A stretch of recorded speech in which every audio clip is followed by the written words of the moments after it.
Welcome back, everyone, to session 4 of Dungeon Scrawlers Actual Play Series, Adventure Path, Spore War.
Welcome back to session 4 of the Paizo Spore War Actual Play for Pathfinder 2nd Edition Remastered.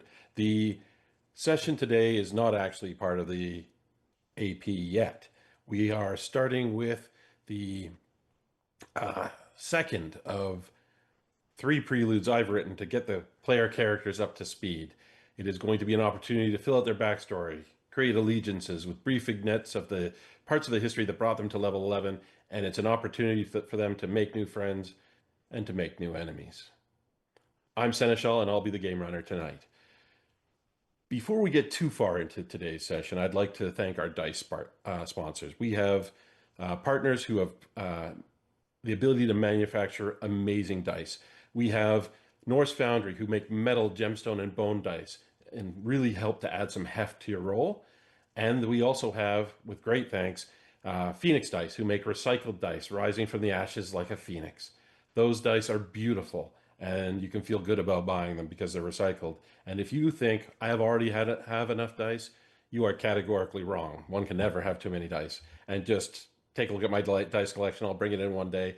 Every set of dice tells a story of the character that ran with those dice and sometimes died with those dice. Links are below. I'd also like to especially thank Tom Cardos, who creates some of the maps that we're going to be using tonight, as well as some of the assets, Dungeon Draft, Roll20, Archives of Nethys, and Paizo, among other tools that I use. Really appreciate it. Supports the hobby and gives us access to just amazing tools and materials to play with. And thanks to them as well. And now we go to the most important part of this experience, the players. If we can have the players introduce themselves for our viewers. Hey everybody, my name is Gwendolyn. I use she, her pronouns. I'm a middle school teacher of English and theater, and I'm playing the wonderful Briala Sparkburn on a quest to find her mom and maybe a little bit of vengeance. The best place to find me is on Instagram at Camilla Coven. So that's how I avoid my students. So Camilla Coven or Camilla Coven at Instagram. To find me if you want to talk about all the cool systems that are out there right now. We are in a renaissance. We are blessed in this moment, so we must rejoice. Thank you. Hey, I'm Par. I've been a TTRPG player and streamer for the last 6 years, and today I'm playing my good old pal, JD Orfelavale, a full-blooded elf monk who is empowered by the ever so mystical and divine power of alcohol miniatures. Hmm. Hi, I'm Lex. You can find me most places on the internet at Fort of Air, with or without the dash, except for where I'm Lex Arts with 2 X's, like my card, where everything is linked. I'll be playing Banda Daria, the Elfin Dromar, Nomad, Ranger, and short shit on a mission. What's that mission? Don't worry about it. Awesome. Hi, I'm Stephen Merlino. I'm a teacher and a fantasy writer and a founder of Dungeon Scrawlers. You may recognize me from playing Sturge in the original Dungeon Scrawlers campaign. Here, I'm playing Toad, an 8 charisma beardless dwarf champion with a lopsided head and a ferocious underbite. Thanks, Stephen. Hi, my name is Skye. I use they, them pronouns, and I've been playing TTRPGs on and off for about 7 years at this point, 7, 8 years. And when I am not doing that, I am either doing weird things with my voice for fun, or I am working as a bartender. And I will be playing Varen, who is an Iuvaran fletchling with a penchant for curiosity and a very strong interest in his heritage. Thanks, everyone. All right, let's get started. When we last met, the players, Toad absent, had met with the proprietor of the Queen's Cup, an elegant and beautifully situated place of repose and enchanting beverages and just an atmosphere that wins out overall. And she approached you with a problem. There seemed to be some ultimatums offered by Tormigan, a newcomer to town, as well as his establishment, Torbigan's Tap, which attracted sort of a less savory element of people who are intent on disruption. And they had been sending people to the Queen's Cup to disrupt their business and to scare away customers. And you were listening carefully to what she had to say. And the invitation was couched in a way that didn't give a lot of detail as to what she wanted you to do or how. At this point, I would think that Toad would make himself known, having perhaps snuck in or admitted late, your choice on that. But Toad, let's have you join the conversation, as I think the characters have just started asking questions that they need to know how exactly they're to help. Sure. How far into the downtime are we? So we're at the end of the downtime. We're going to recap some of that when we get to the end of the session for the bonus material. Okay, great. Well, Toad would see them, give a nod, make his way over, find a chair, sort of in the out of the public, the limelight, sort of the back of the group, side of the group, whatever, and order a beverage, probably any dwarven stouts they have, and wait around for to figure out what everybody's talking about. Yeah, so the guard who escorted you into this area, you ask him about a stout, and he sort of cocks his head and he says very quietly, so as not to embarrass Toad, it's not really the sort of establishment where you would be able to find that. We have varieties of tea, including a daily blend that you might find refreshing, but this is a place of quiet contemplation, not so much imbibing alcohol. He just kind of stares at him. Toad stares at him, trying to figure out if he's being made fun of. And he says, "Well, guess I'll drink what these folks are drinking. Whatever Spank Bun's drinking, I'll have one of those."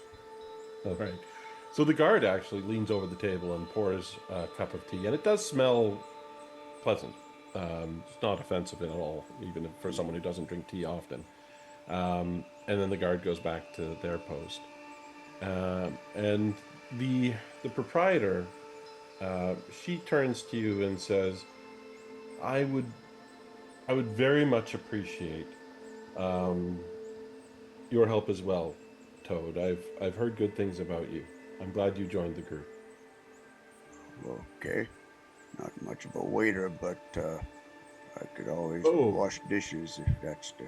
No, I mean to help us with our little problem, our Tormigan problem.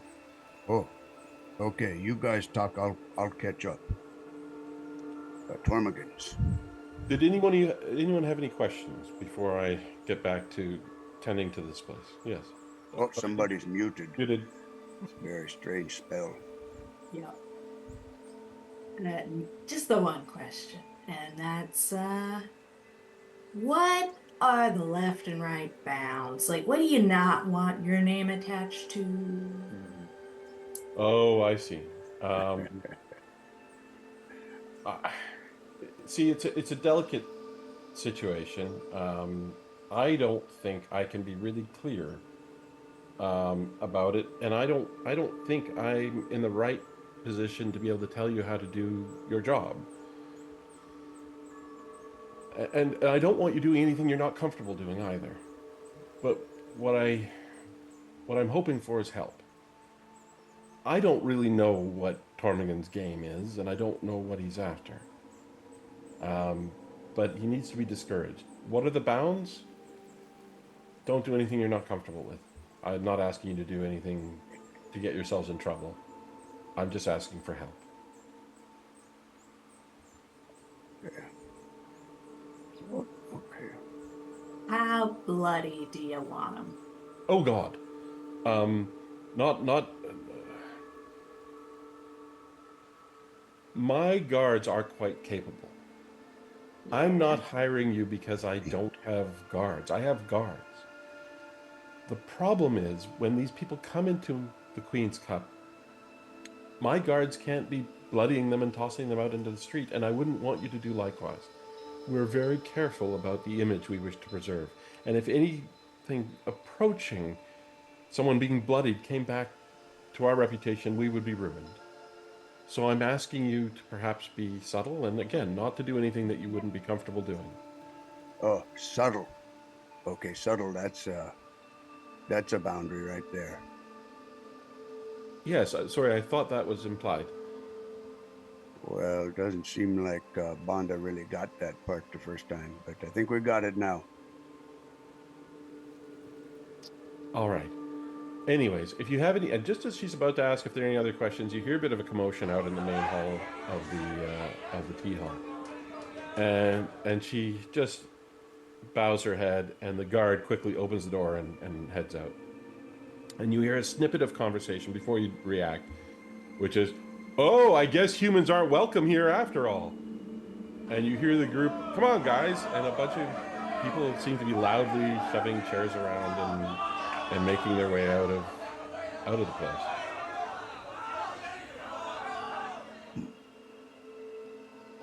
Well, you suppose that's our cue, or do we think we're gonna get something more clear than that? Well, I guess I'm gonna follow your lead, but I'm not much good for talking, but I can, I guess, maybe put on a frown and, you know, yeah, Ptarmigan. That must have been Ptarmigan, right? And so what do we do? Or his voice, I don't know. Let's go get a talk to him. Come on. It'll be fun. Yeah, go talk. Because you take a few moments to talk about it, by the time you get out into the main hall, you can see that there's a group of about 6 well-dressed humans angrily making their way out the front door of the establishment. So you don't have an opportunity to interact with them while they're inside. Do you follow them out? Are there any employees nearby that seem to have witnessed what happened? There are patrons and employees around. There's another guard who was already there. There are 2 servers you can see. There's a table that's been knocked over with some shattered porcelain, and there's a... we're not necessarily going to go to the Roll20 page at this time, but what you do see is some very shocked people who work there and who are patrons. Vren is going to walk up to one of the servers. Hello, friend. Hello, friend. Might I ask what these individuals did exactly to cause such a ruckus? They were asking for ale. We explained what we do here and what we serve. They got very belligerent. One of them pushed me for no reason at all. And then when another patron asked what they were doing, they got shouted down, and then they said that for some reason that humans weren't welcome here, and then they stormed out. It was very, very brief. What exactly do you mean by belligerent? There are quite a few ways that can turn out. Were they simply just mad that you did not serve alcohol or serve what they were liking? Or I just mean that they were shouting and calling some of us names. Nothing. They weren't threatening. Vren is going to look around and see if there's anybody else that's listening to this conversation. Everyone's listening to this conversation. Yeah. Is anybody outright denying what happened, like the description that was provided? No. People seem to be nodding along with it. Well, Varen is doing that. What are the rest of you doing? Oh, Toad's gonna walk out and kind of get with these people who are leaving and just listen to what they're talking about. Okay. Who's with Toad? I follow, just so Toad's not solo. Okay. All right, so 3 of you head out. You can all make perception checks. Perception. Perceive. Oh, perceive. Oh no. Nothing.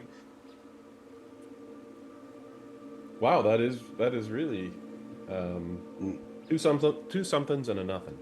22, 22, and 11. All right, so JDR is a little bit behind the others as you walk out, despite having the much higher speed of movement. Banda and Toad, however, you don't see these people right away until you notice the telltale sign of this group of 6 different people walking away down the street, and you catch the last one of them as some sort of magical disguise ends, and a different person than was in the tea house is now walking with this group of other people. What? Are they human, elf, other? They're a bit of a mixture that looks like about Okay. 4 humans, one perhaps human Dromar or someone with orcish features, and 1 halfling. Do we know what this ptarmigan looks like? You do. Oh, what's she? I'm sorry, Ptarmigan? No, you don't know what Ptarmigan looks like. You've never met Ptarmigan. Okay.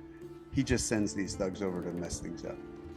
That's the story you've been told, although presumably this is one of the groups. Yes. All right. So, Varen and Briala, you don't hear anything in terms of disturbance outside, but are you carrying on with questioning? No, once Vren got that information, they went out, met up with Briala, and unless Briala had something that she wanted to do, then... Okay. So you're just a moment behind the others. Banda, JDR, and Toad, do you follow? Yeah, I want to follow. I guess follow's a good idea first, and we can talk to him later. Okay. They don't conceal their path at all. They head straight to the docks district, and then they head into a tavern that you would have seen before for sure. Can we go to? I'm going to pull up a new map on Roll20, and we're going to head to Ptarmigan's Tap. Second here, pull it up. Real quick question about gear. Like, mostly what Toad's doing all day long is training at the temple, and so he'd probably be in his armor, but I don't imagine he's walking around with a gizarm in the town. Right. Or even, for that matter, I don't know, much. Just his clan dagger and, Yeah, a large polearm might draw attention, but it's not the sort of thing that would get you in trouble with the guard. There's no. It's effectively the border and port city of Keonan, so there are lots of people who come here from all different countries. So it's absolutely something that you could do. It would be noticed, but it would not draw attention of a legal sort. So his flail would be, on his belt. Yep. That would be more appropriate. That wouldn't. No one would even bat an eye. Okay, that's what I was just. Clan dagger and flail. Okay. All right. We should have the map up. If you want to drop your tokens by the front door.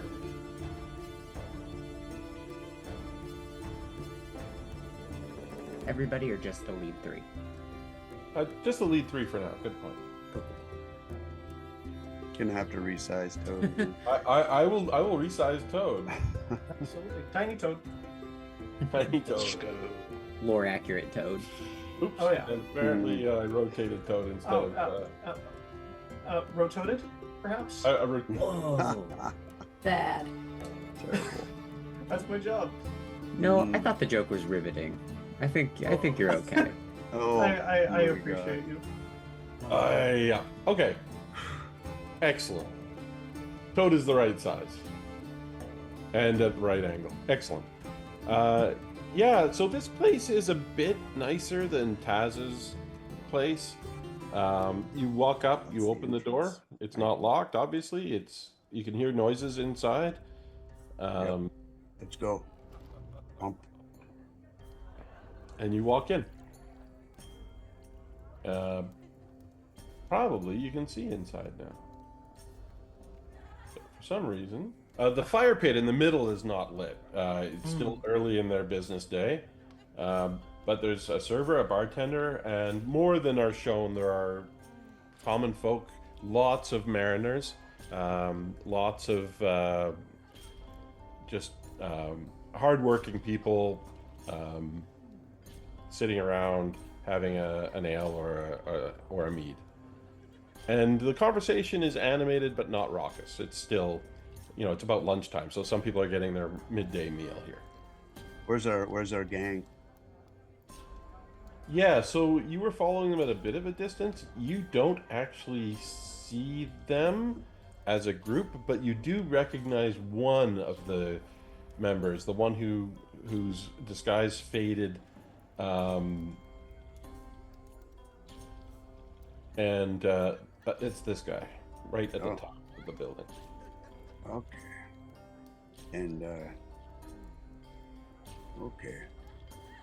Well, Toad's gonna go and sit on the bench where he can, just hear anything that guy might be talking about if somebody comes up and talks to him.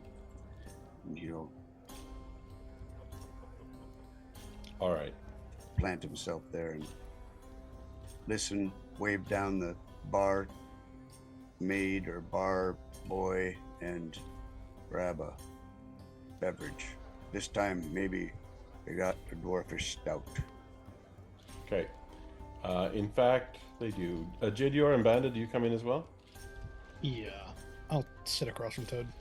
And Briala and Varen, you can just in the distance see Toad going into this tavern when you're several blocks away, because you had a brief conversation before you followed. All right. A server walks up and takes your order, Toad.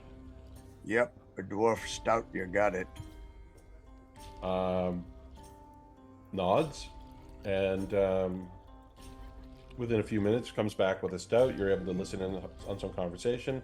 Briala and Mr. Parr, you similarly recognize one of these guys that you were following, but not the others. I think you mean Banda. Sorry, did I say Briala? I did mean Banda. Too many B names. Let's change it. So, Let's change everyone's names. Just keep things Driala. interesting and chaotic. Creola. so Toad's gonna try to catch Banda's eye and look and glance over at the stairs going up behind him, Mm-hmm. See if they get the hint. Mm-hmm. You know what I'm thinking, Jay Dior? I think they went upstairs, and that one who's still down here, he's guarding the bottom of the stairs, maybe. That's just a guess, but I don't know. No one's talking to him, so Seems good an ass as any. Could be go right. see if you can get up the stairs, Banda, and talk your way past him. Tell him you got an appointment with the boss, and to get out of his way because he stinks. He does. Smell him from here. Bear with me one sec. Something like that. If I had good words. All right. There are stairs up there. There's a group of people at the table right here. Yep. But they just seem to be enjoying a meal and not up to much of anything. They would definitely see anyone going upstairs if they're paying any kind of attention. Toad, while you're listening to the conversations that are going on, one of the patrons walks over and starts talking to the fellow you've been following. Oh. And he looks around, but other than seeing a couple of equally disreputable people, including someone with a head like a squash pumpkin, he seems unconcerned by your presence and says, "Were you made? Were you followed?" I said, No, we're good. Tomorrow? Yeah, do something different tomorrow, but keep it up. We'll get there.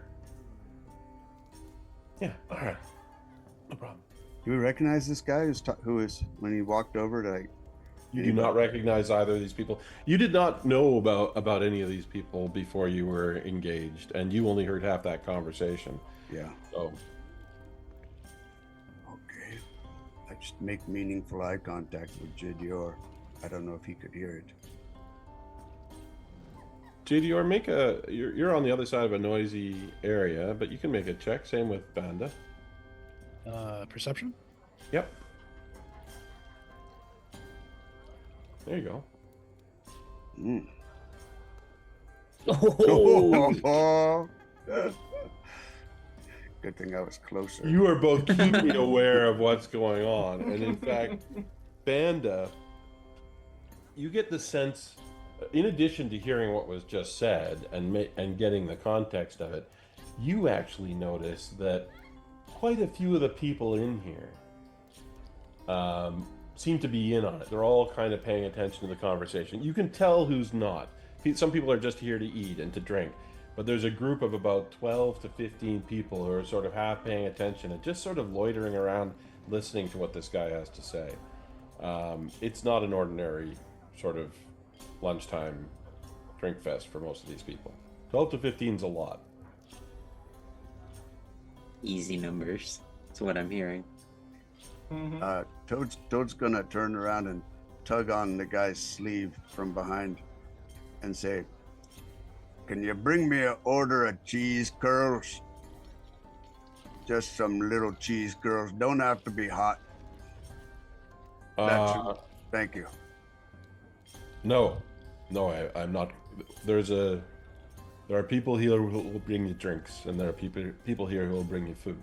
Oh, I'm neither of those people. Oh, okay. Turns back. I'm Tormigan. I own this place. What's your name? Oh, people call me Toad. Okay, I'll First call time you here. Toad. It's a Yeah. decent place. The Yeah. drinks are good. The food's okay. But, Listen, yeah, you look like you can handle yourself. He looks at your flail. yeah. You're looking for work? You heard of me? Yep. Heard your name. What kind of work you're looking at? Well, if you know how to use that flail, Yeah. then I might have work for you. Okay. So, what's the work? Depends what I need doing. Oh, I see. I just kind of be like on call. Do you know how to use the flail? Yeah, I do. All right. Okay. All right, well, I guess I could come in here every day and have one of these delicious dwarf stouts, and maybe when you got something for me to do, I'll take a look at it. Well, how about this? There's a fellow who owes me money. Oh yeah, who's that? His name is Chaz. Chaz. Okay. And I wouldn't mind if he got a dent in his head from a flail like that. Oh. Well, What do you figure that would be worth? well, look, I don't do that kind of work. Sorry, I'm a little bit squeamish about hitting people with the flail. Mostly, I thrash wheat and barley, and separate the kernels from the chaff. That's mostly just kind of way I use the flail. He turns away from you. So, anyways, listen, you Wheat from the chaff. you show up tomorrow. We'll have more work for you. And he walks over and sits back down at the bench. Oh, you was sitting at that bench the whole time. Okay. I just make a meaningful eye contact again. Understand, it's not like a romantic kind of eye contact. This is just like, you know what I'm thinking? I think you're probably thinking the same thing. Found a guy. Okay. So at this point, everyone can come into the tavern if they wish. Before we walk in, if we kind of see this is where they were going, I'll turn to Varen and I say, Varen, this is, I could feel it when we were all together at Taz's before. You were pretty jealous about that break-in. I know you wanted to get your shot. Is this it? Is this the time? Are you ready to go in? Go in deep? Oh. If you would like for me to attempt to infiltrate the place, I'm more than happy to try. To be honest with you, I was just about to walk into this place and raise a stink about the tea house, or raise a fake stink about the tea house, see who got their attention called to them.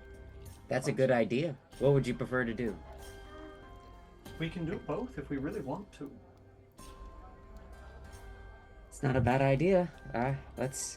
I'll send you off. I hope you're sneakier than I am. I'm okay at it, but not as good as I'd like to be. Oh, absolutely. I wouldn't necessarily say I'm the best at infiltrating, but I'm more than happy to attempt something. Either way. Cool. All right, I'll open the door for you, and I cast invisibility on you. Oh, wonderful. And I'll open the door, and I'll let it linger just long enough for you to get on in.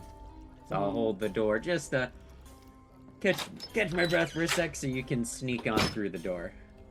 Wonderful. Yeah, over here. So that means that Ren is invisible, and okay, I think. So several things happen all at the same time. Mm-hmm. As you two walk in, a child walks in with a big sheaf of papers. Like just this enormous stack of broadsheets. Is there anything on the broadsheets that Ren can see with the invisibility? Yeah, you peer over his shoulder and it's called the Green Gold Gazette. It is issue 7. You have never heard of the Green Gold Gazette before. Hey, kid, are you selling any papes right now? I'm looking to buy Selling any what? Sorry? papes. Oh, Papes. yeah. Scratch Yeah. news. Yeah, copper. Hands you a broadsheet. Great, thank you very much. And he starts shouting Green Gold Gazette, and you're surprised by how many people in this tavern are active readers and are interested in the Green Gold Gazette. And about a dozen of them get handed out, and then the kid darts out. What's in this? What propaganda? I'll put it out so that Banda can look at it too. Who I'll else lay it out. grabs one? Oh, everybody gets one. Yeah. I'm gonna read them. All right. You see, there is an article, Salavella Estate raided by bandits. A large number of Dromar bandits raided the Salavella Estate, causing mayhem and making off with stolen goods. Be on your watch. They are armed and known to be dangerous. The number of dead is not yet confirmed. Oh my gosh. That's a tragedy, that is. It could have happened to a nicer woman. Huh. Number of dead not yet confirmed because it's 0. Not confirmed. I wonder who died. Sorry? I wonder who died. There is another article that says disruption of traditional elven celebrations and venues. Is human integration going as planned? That's interesting. Huh. Yeah, read that one out loud. This whole thing is written in Elvish, and it's written in a way that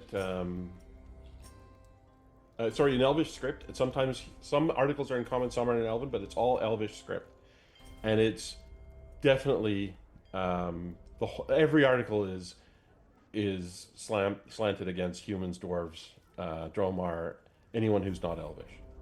Massive smear. It's a total smear job. Is it an opinion piece inside the Gazette, or is all the Gazette? Like, do I walk Gazette, away? it's just a 1-page, 3 articles, just talking about how green gold used to be nice.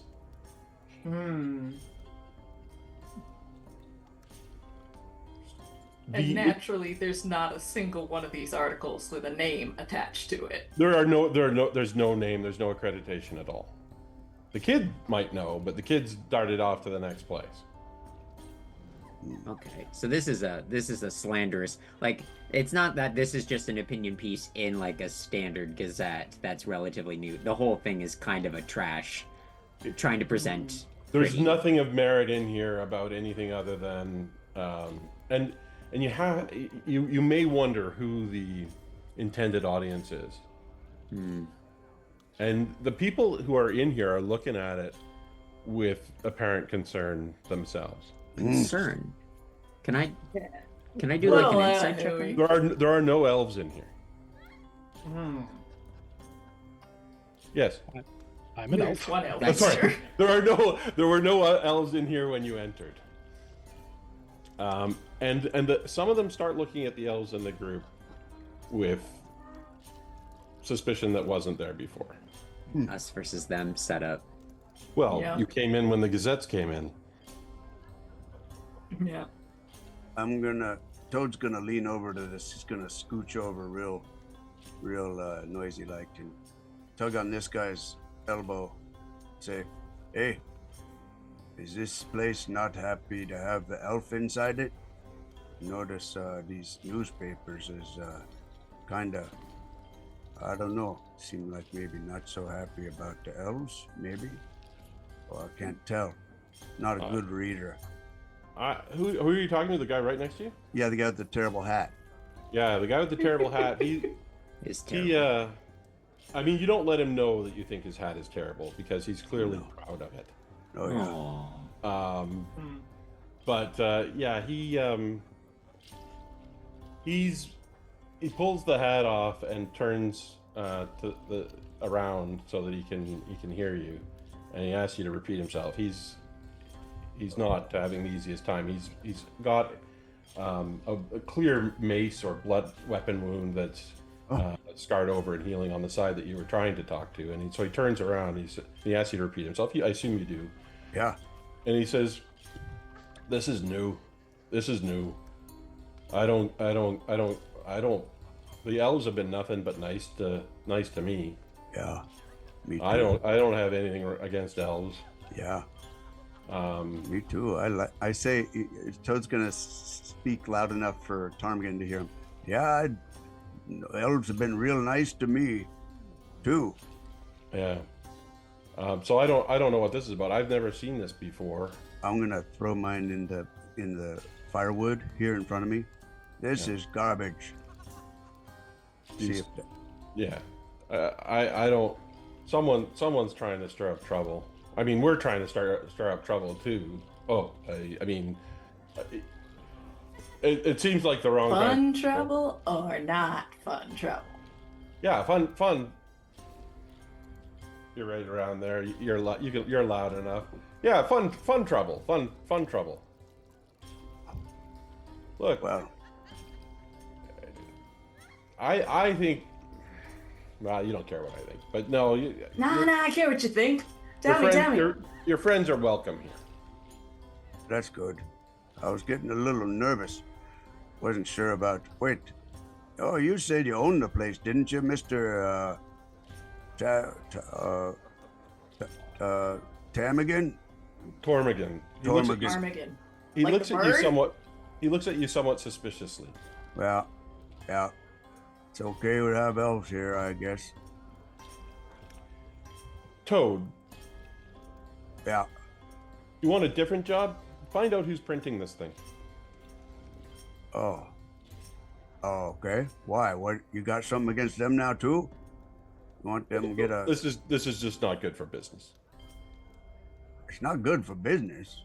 Okay, yeah, I guess so. Yeah, I'll sure I'll find that out for you.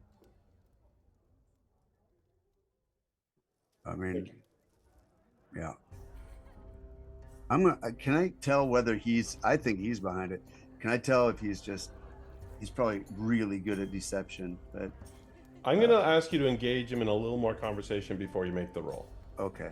Because you don't really have enough to assess yet. Yeah. Don't nobody ever put their names on these gazettes? This Gazette is new. It says seventh edition, but I've never seen one. No, someone's trying to pull something here. And trying to stir up the elves against people like us. That's no good's gonna come of that. And this is directed at Briala. You think it might be that awful lady who got mad about the tea? Gosh, the word has been getting out that she is kind of a bit of a temper, she's I heard she fired everybody about that wet stuff. Yeah, all those people there, a lot of people who had been working there, since they started letting humans in and dwarves, and real shame. It was interesting the people who got cut first. So, sorry to interrupt, Toad. No, it's okay. Baron, I just want to know where you are and what you're doing because you're invisible. Yeah, Vren has a minute to be invisible, so they essentially beelined up the stairs, the first thing that didn't offer a path of resistance, to get into an area that was. You have 10 minutes. Oh, 10 minutes. You have. Oh yeah, take your time, baby. You are good to Wonderful. I'm so happy about this. But, JDR, before you get too far down that's longer than I thought. JDR, what are you doing in the interim? Just so because I have a sense as to what everyone else is doing. Let me fix this. Oh, you heightened it to level 4? It's not meant to be heightened, so I don't know why it's showing only the heightened effect. Oh yeah, okay, so it is 10 minutes. JDR? So, the temp in the room right now is elves bad. Am I right? The temp in the room might be just a lot of confusion about what this means. No one seems to be they look at the elves because of the timing, but a couple of conversation with Banda and Toad sort of seems to chill the room when people are asking, and everyone seems to be on the page that this is not a great thing for anyone. This broadsheet. So yeah, no one's looking at you with hostility. Okay. Wouldn't Little suspicion for a moment, no hostility. Wouldn't it wouldn't the person who's doing the Gazette align quite well with what this guy's trying to do, stir up tensions? Ptarmigan? Right. So make the roll. How are you going to try and determine whether you think he's being truthful with you? Just kind of. I was thinking whether if he's got like a little wry smile, or if he seems sincere, basically. Yeah, roll it. So what is that I roll? Perception. If possible, can I in any way assist by engaging Tormigan in conversation to get him to do more emoting, if that makes sense? Yep. Okay. Yeah, I don't know what I'm going to talk roll for a moment, about. Cody. Oh, it's too late. Okay. It's okay. You can add something to it. There you go. That's pretty good. Maybe a Just- +3 from Banda's help, make it a cool 30. That'd be funny. But basically just between chatting with him and other patrons, Briala, JDR, just trying to kind of weave a sense of All right. So what let's get- he does or doesn't think. So I want everyone who's there, other than Varen, to do a perception and a diplomacy check. Okay. Uh-oh. So the diplomacy is going to try to open people up, and the perception is going to be what you perceive in terms of people's reaction. Oh, yeah, that's about right. I rolled a 2. Perception, You're all diplomacy. talking to different people. You're all in different areas of the room.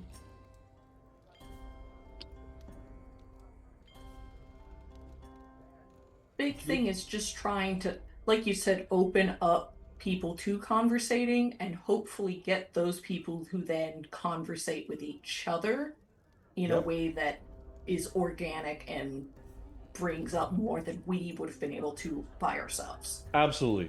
So people start talking about the work they're doing together because, they're not sure that you guys are listening or caring about what they do. They have no reason to suspect that you're in any way involved with any of this other than just being new patrons in this place.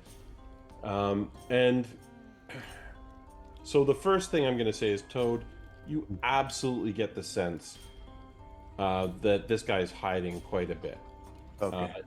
You actually, with a 30, based on the conversation manipulation, you get a critical success.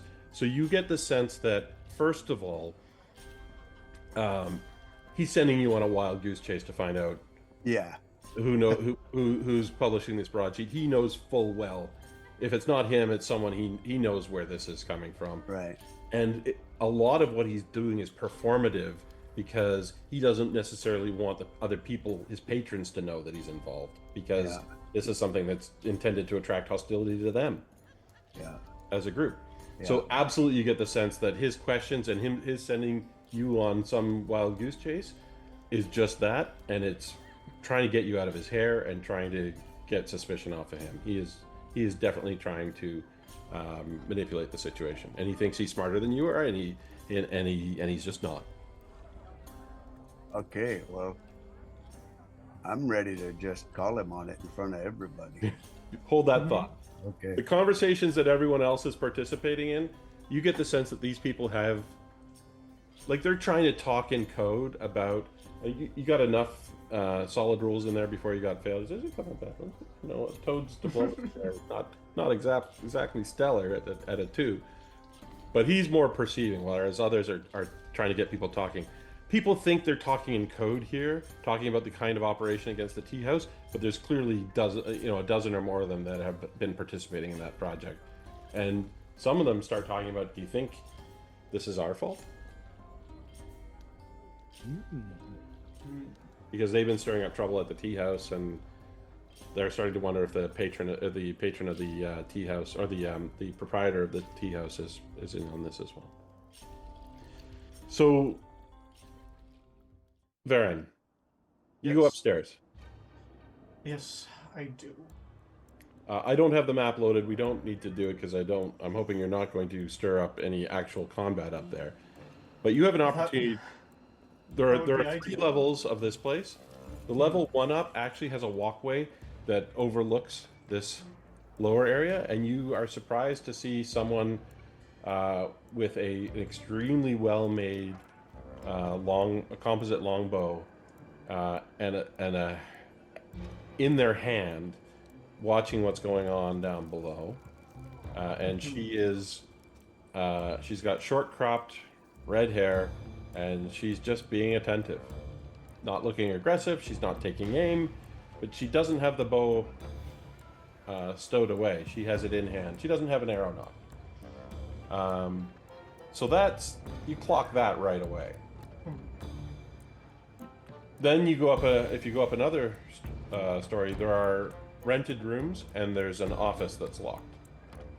I guess you don't know that it's an office, but it's an office. It actually has a nameplate that says Tormigan on the door, so you might decide it's an office.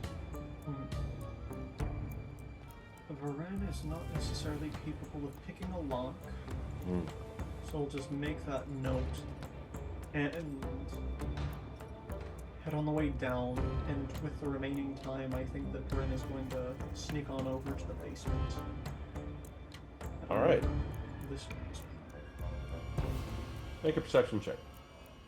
Wonderful. 29. Yeah, the basement at first glance looks pretty standard for a pub. There's dried food and meats hanging from the ceiling. There's casks and kegs of all sorts of things. The place is really crowded with various kinds of libations, beverages in large kegs. But you do see one of the kegs is blocking what looks to be a different piece of stonework, and you're pretty sure there's a moderately well-crafted stone sliding panel there, which is a bit of a trick to make.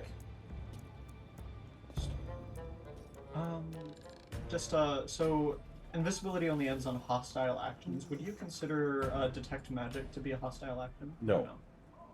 We're casting detect magic down here. All right. There's nothing that responds to a pulse of magic. Understood. So it's just that.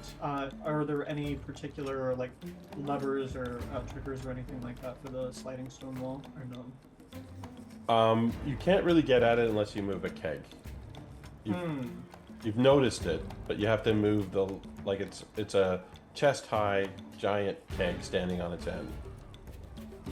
Ren will test the keg, see if it's got booze in it and everything like that. If it's light and it's easy to move, then they'll try to move it, but otherwise It's empty.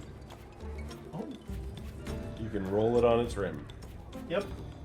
Rolling it on its rim to the side. It's not hard to do it quietly because it's empty. There's a little bit of wood on stone sound, but nothing, and the copper ring, but nothing that you're not even, the people upstairs aren't going to hear. Yeah. So you roll it to one side. You're now able to get at the stone wall. Do you give it a try? Oh yeah, we'll give it a try. It just slides. Oh. Turns out it's not actually stone. It's painted wood made to look like stone. It's why it looked differently. It's not as heavy as it seems. And inside you see another smaller, you see an office. Alright. Time to investigate the office then. Why would someone have two offices? Oh, I'm sorry, what was that? Why would someone have two offices? That's a fascinating question. We're investigating the office. We're going to turn it. Yep. Roll it. One for the front, one for the business. Alright, so perception again. Yep. 19. Pretty good. All right. You are able to find a couple of things which are of interest. There are some books of transactions. You don't really know what they're for. There are some books that have imports and exports that are probably not related to running a tavern. A payroll for a large number of people, almost 100 people total. And you see some of the people are listed with a rank, like sergeant or captain. And you see some draft letters in a separate part of the desk. One to Taz, offering to buy him out.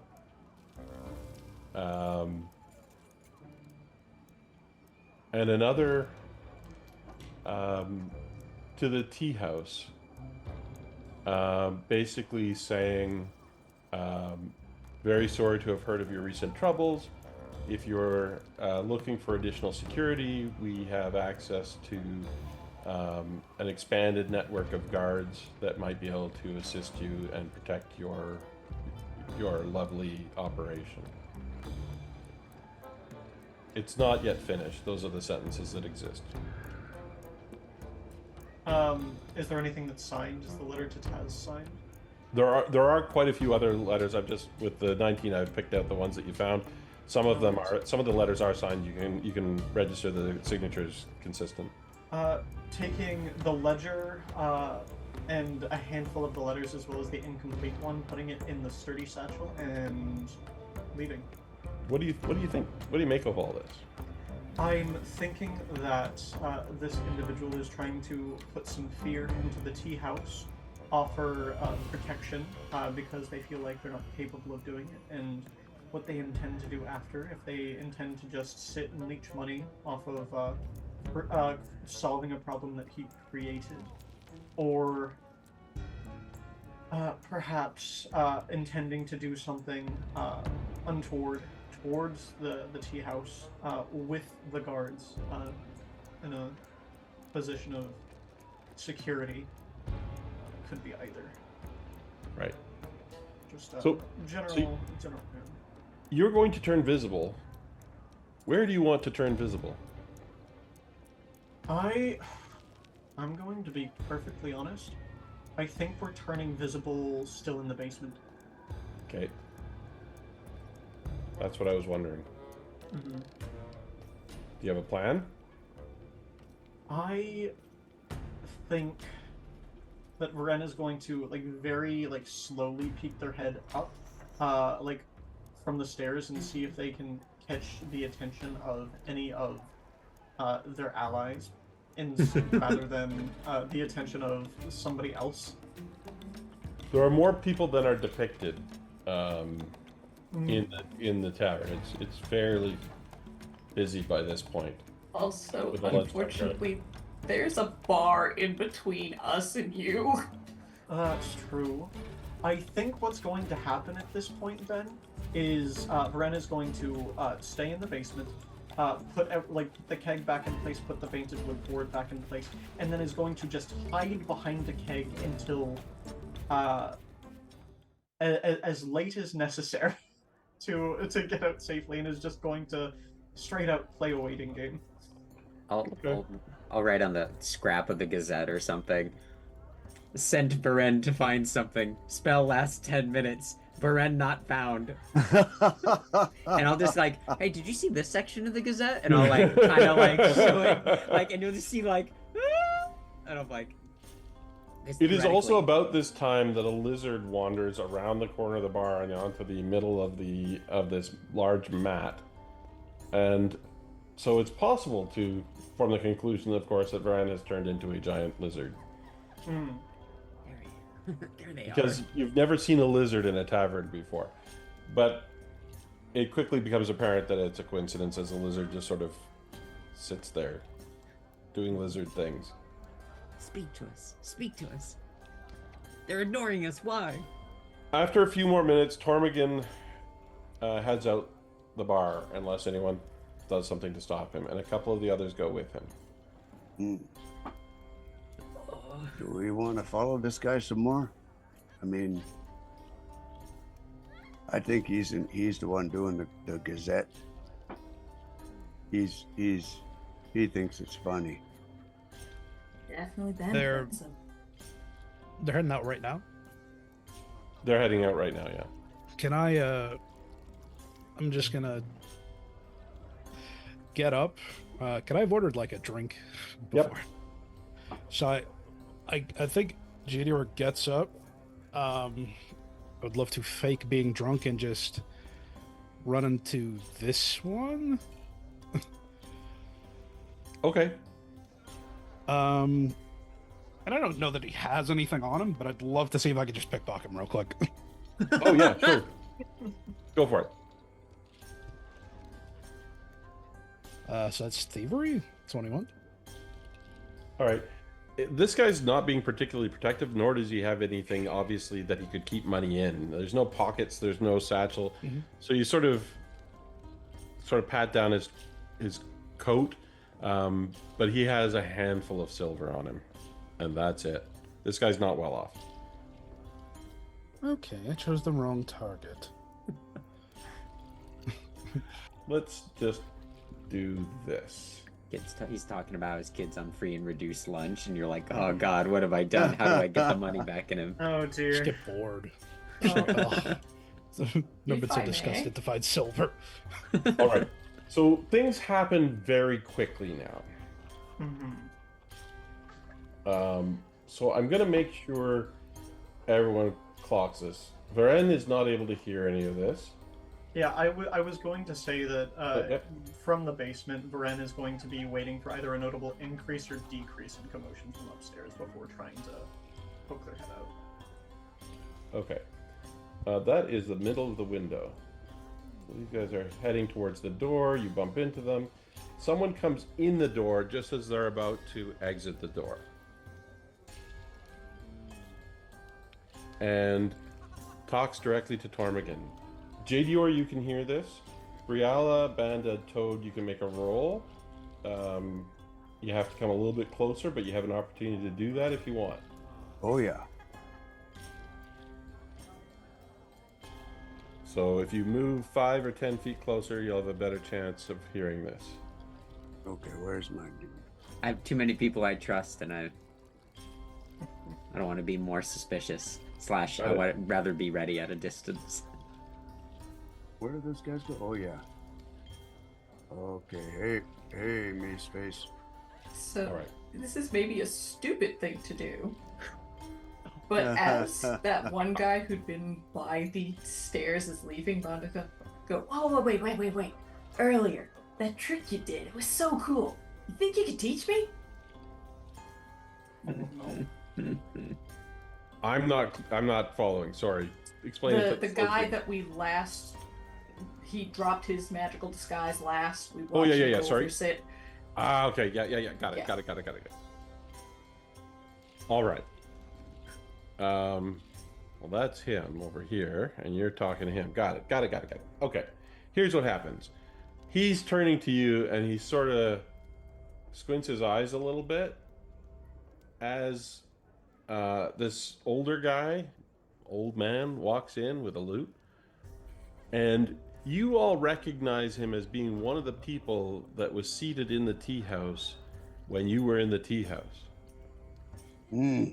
And he says to Tormagan, heads up, the Queen's Cup has hired a group of local do-gooders to look into what you're doing. There's Toad, there's Jadior, there's Banda, Briala, and Varen, and looks up and sees... Thank God he doesn't know our Banda. races. Exactly. And sees Banda and says, oh, shit. Yeah, we marked you, butthead.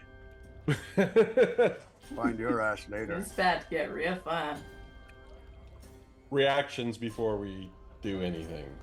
What's Oh. your immediate reaction to that? Let's get that on the table.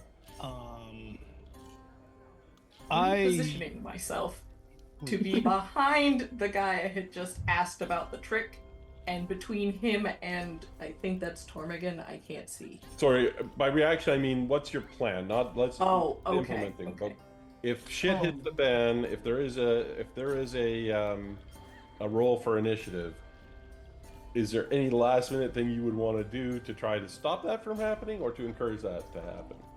Is there anything you plan to do immediately? If it comes to initiative, Banda is going to try and get a high point and is going for the stairs. Got it. 'Cause he doesn't have a weapon. What's that thing I do that needs... first person that looks at me, I'm from their group, I'm poking the eyes. Poking the what?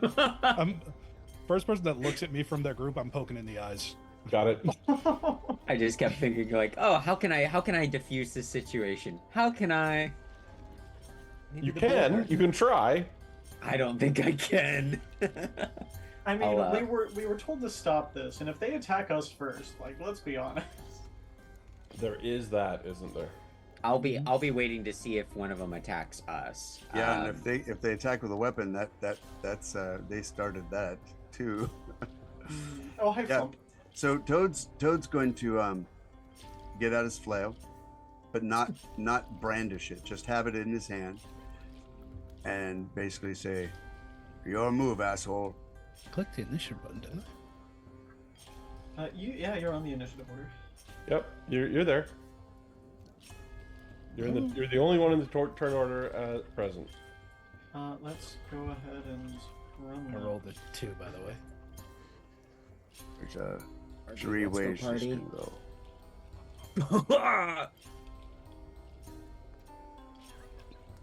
I'm just hoping that other people with higher initiative than me, so Varun can actually react on turn 1. Okay. Toad was ready for that. All right, let's get everyone rolling. There we go. Oh no, it didn't put mine in. No. Oh me, oh my. You have to click your token to Yeah. have it do it. Yeah. But he rolled a 27, which was quite nice. 27 is quite good. I wish it went in. Yeah, you just have to click your token, and then Oh, But yeah, you can click it and edit it after the fact too. oh, I can edit it. How delightful. Yeah, you can. All right. Is anyone not in there? Toad, Yep. you are right in the thick of things. What's your thought? He's gonna say,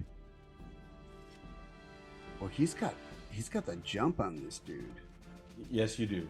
I have to murder this man. But Well, no, he's did gonna, also say that you wanted to accuse this man of being behind these broadsheets. Yeah. Toad's just gonna step. He's gonna hold his action, Mm-hmm. but he's gonna speak. So actually, I can't. If I step, I can't hold an action, can I don't think you can. No. I? Okay. Well, then I won't step, and he'll just say, "Your move, Ptarmigan. This can go down 3 ways. I see it. One way, we just beat the shit out of you. Another way, we talk. And the third way is you draw some weapons, and then we just straight up kill you." All right. He seems a little taken aback by that, but not as much as you would expect from someone who's just a simple barkeep. Anything else? Nope, that's it. And then just holding his actions. Holding your action. Okay, Briala, you're up. I'm not sure what the correct term is, but seeing, I think as much as I'd love to put all of these people in the ground first turn, since they're all so gathered up so nicely, Oh, no. I seeing Toad's reaction, I would like to, I believe the technical term is delay my action and lower my initiative. Yeah, so you can hold your initiative as well. Basically, that's totally fine. Yeah, because I think, yeah, I want to be able to cast sleep. Okay. When the time is ready for a nap, All right. So which is all the time. we're gonna then go to the crew, and they spawn as such. You have some on the board already, but there is the groups. There are 2 groups of bar attendees who coalesced into basically what we'll call a bandit gang. So functionally, they act as a single creature, but they are a group of bandits. And let's go. So one of them is right next to Toad. They will take 1 full action to coalesce and move to that position. and then they're straight out attacking you. That makes that so much easier. Can Toad interrupt with his action that he was holding?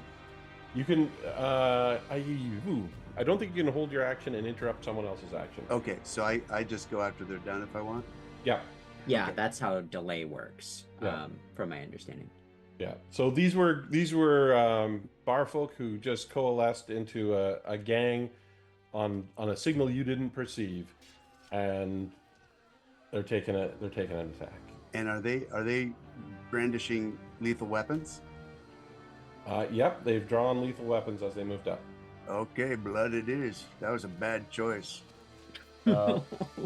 They also completely miss you. Yeah. It's hard to hit me. I got all this metal on my skin. All right, and then they make a again. coordinated attack against you, and then they're going to use their final action to push into this space here, or this series of spaces. Okay. Another group next to Briala, Oh shit. they coalesce from the group by the stairs.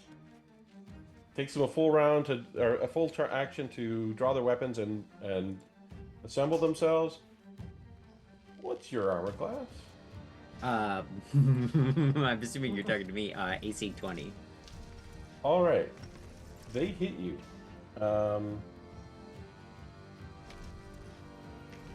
Hey fellas, is everything okay? You can make a reflex save.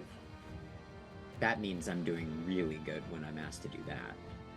Mm-hmm. Easy, easy. Reflex is my best skill. Oh, 22! That's much better. 22 is what you needed. All right. What was going to happen to me? So basically, weapons are churning around in their square and next to you, and everyone they focus on you, but they spend 2 actions trying to attack you, and ineffectively so. That's it for the crew. All right, next up. Okay, so can Toad go then? And as well as Briala. You both can, yes. Perfect. We'll go with Toad first because he had the higher initiative. Yeah. Okay. Well, Toad is drawing a weapon an action, or I think it's an interact. That means it's an action, right? Yep. Okay. So he draws his clan dagger. Yep. And he's gonna double slice on these fellas with the flail he's already got out. And so let's go like this. Here's the flail. 20. 20 misses. Ah. And then where is the clan dagger? Clan dagger. 32. There we go. 32 hits, not a crit. Okay, so that's 4, and I now have a +1 to my AC for the parrying ability of the clan dagger, which I believe my third action is that. It's like raising a shield. Okay, Cool. Oh wait, that was only one. No, that was 2 actions. 2 actions. Yep. Okay. For my turn, I'll look at the fellas behind me, but I'll look at my friends in front of me. You see the opportunity. I have something called Widen Spell, which means I get to, I'll use a burst ability, which is typically a 5 foot, but I can widen it to 10 feet. Yes. I need all of these nice young fellas to make a will save. Those gentlemen, we'll call them gentlemen, will do that. That seems fair. Widen. So it makes them really wide, It makes them They wide. fail? That's exactly right. like super hippie, like That's exactly right. What's your DC? 21? 21. Tormagan makes it. The other three, they have they're tired. They've had a look. They've already had a long day. They've been up to no good, and that's very tiring. Tormagan, he's been just resting here at his tavern. He's fine. That's But perfect. the other three decide to have a little nap. -1 to perception checks for him. The one, if they fail, they are unconscious. I believe it takes an action to wake them up, and critical failures are asleep for an hour. So yeah, there were 2 critical failures. I don't know if you guessed that, but absolutely with a 2 out of 5, there are 2 critical failures. Does that mean sleep for an hour? I mean you can't wake them up with an action? No, you can wake you still anyone can. who's asleep. They're Oh, I just see. naturally asleep. So they're Yeah. prone now. Yeah. If they stay undisturbed, they'll stay asleep for an hour versus 1 minute. Yeah. That's what the critical failure does. Yeah, the combat around them might wake them up if it gets real noisy, but usually it's over before that happens. I'm just going to move them out onto the porch, out of shame and humiliation for their failure. And Tormian's standing there by himself. That's really what I want to highlight there. Yeah. I'll kind of turn to my friends and go, Banda, JDR, Varen, if you're here, I could use some help. And I'll turn and look at the mob that is You like really could half use some circled. help. And I'll I'll move to stand next to Banda. Okay. Yeah, let's see what they've got here. They do not have any reactions to that. Cool. All right. So who's up next? That would bring us to Varen, I believe. Varen is up. Wonderful. So, assuming Varen hears just a little bit of commotion, so one action to move to 3, 4, and then actually 3. Does this individual look like he's preparing for combat, or no? The bartender looks like he hasn't really decided what to do yet. He's got his hands sort of just by his sides, fingers splayed in a position of readiness. Gotcha. So Varen will not move that way. So 4, 5, another action to draw the weapons, and then third action is just 2, 3, 4, 5. And then Varen is going to call out to Briella specifically and say, Briella, there's an archer up on the balcony. Uh-oh. Great. Thanks. And that will be Varen's turn here. Okay. Thank you. We go to Banda. Awesome. Banda. I heard archer, and I don't have a weapon. So I'm going to go up the stairs.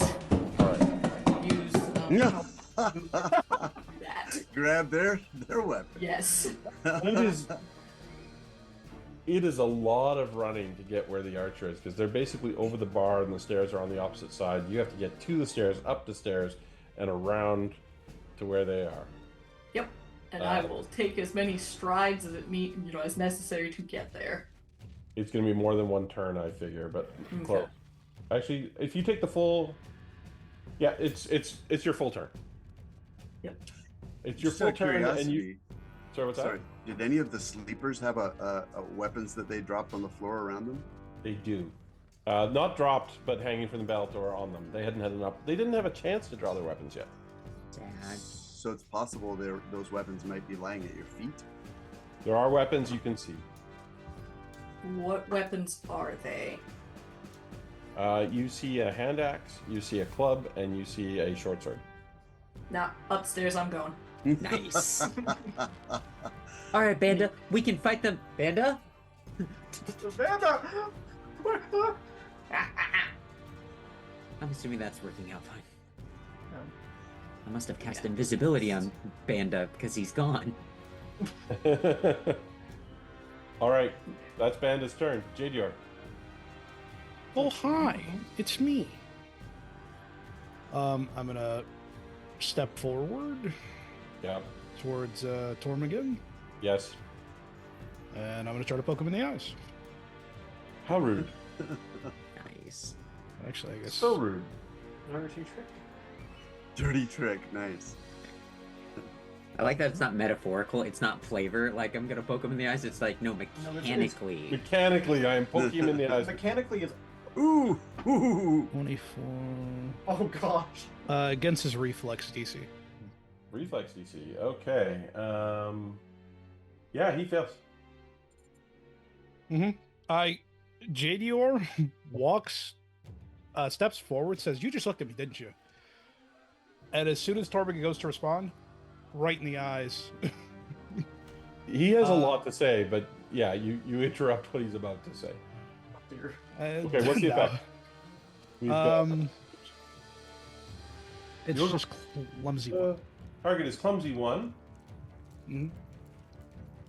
Is a penalty equal to the condition value to dexterity-based checks, DCs, ACs, reflex saves, ranged attacks rolls, and skill checks using acrobatic, stealth, and thievery. Awesome. Okay. So, yeah, poked him in the eyes. Now I'm going to pummel him, hopefully. Okay. Put him in the ground. I, of course, a monk, have no need of weapons. Right. My body is its own weapon. I believe my stance actually takes an action as well. Let me see. Punch. Well, I have to enter stance first, so I stand. So So it's one action. Did you have to move? No. oh, actually, it did. Okay. So the dirty trick and the movement are 2. You have 1 action. Yeah. So never mind. Actually, I will enter my stance instead of attacking. Being ready. Got it. Yeah. It's Tormigan's turn. Tormigan finally readies himself for what is unexpected combat on his own doorstep and says, I'm gonna flay you all. Do you have any idea who you're dealing with? You clearly do not. And he is going to, when selecting targets, Know exactly what I'm dealing with. It's a dead man. when selecting targets, almost right at the top of the list is going to be someone who immediately beforehand poked you in both eyes. I think Yeah. there is no dice Yeah. roll required here to see where Yeah. random chance has his attacks going. Yeah. So he is going to attack you, and first he draws his rapier, and then he rolls an attack. Mm-hmm.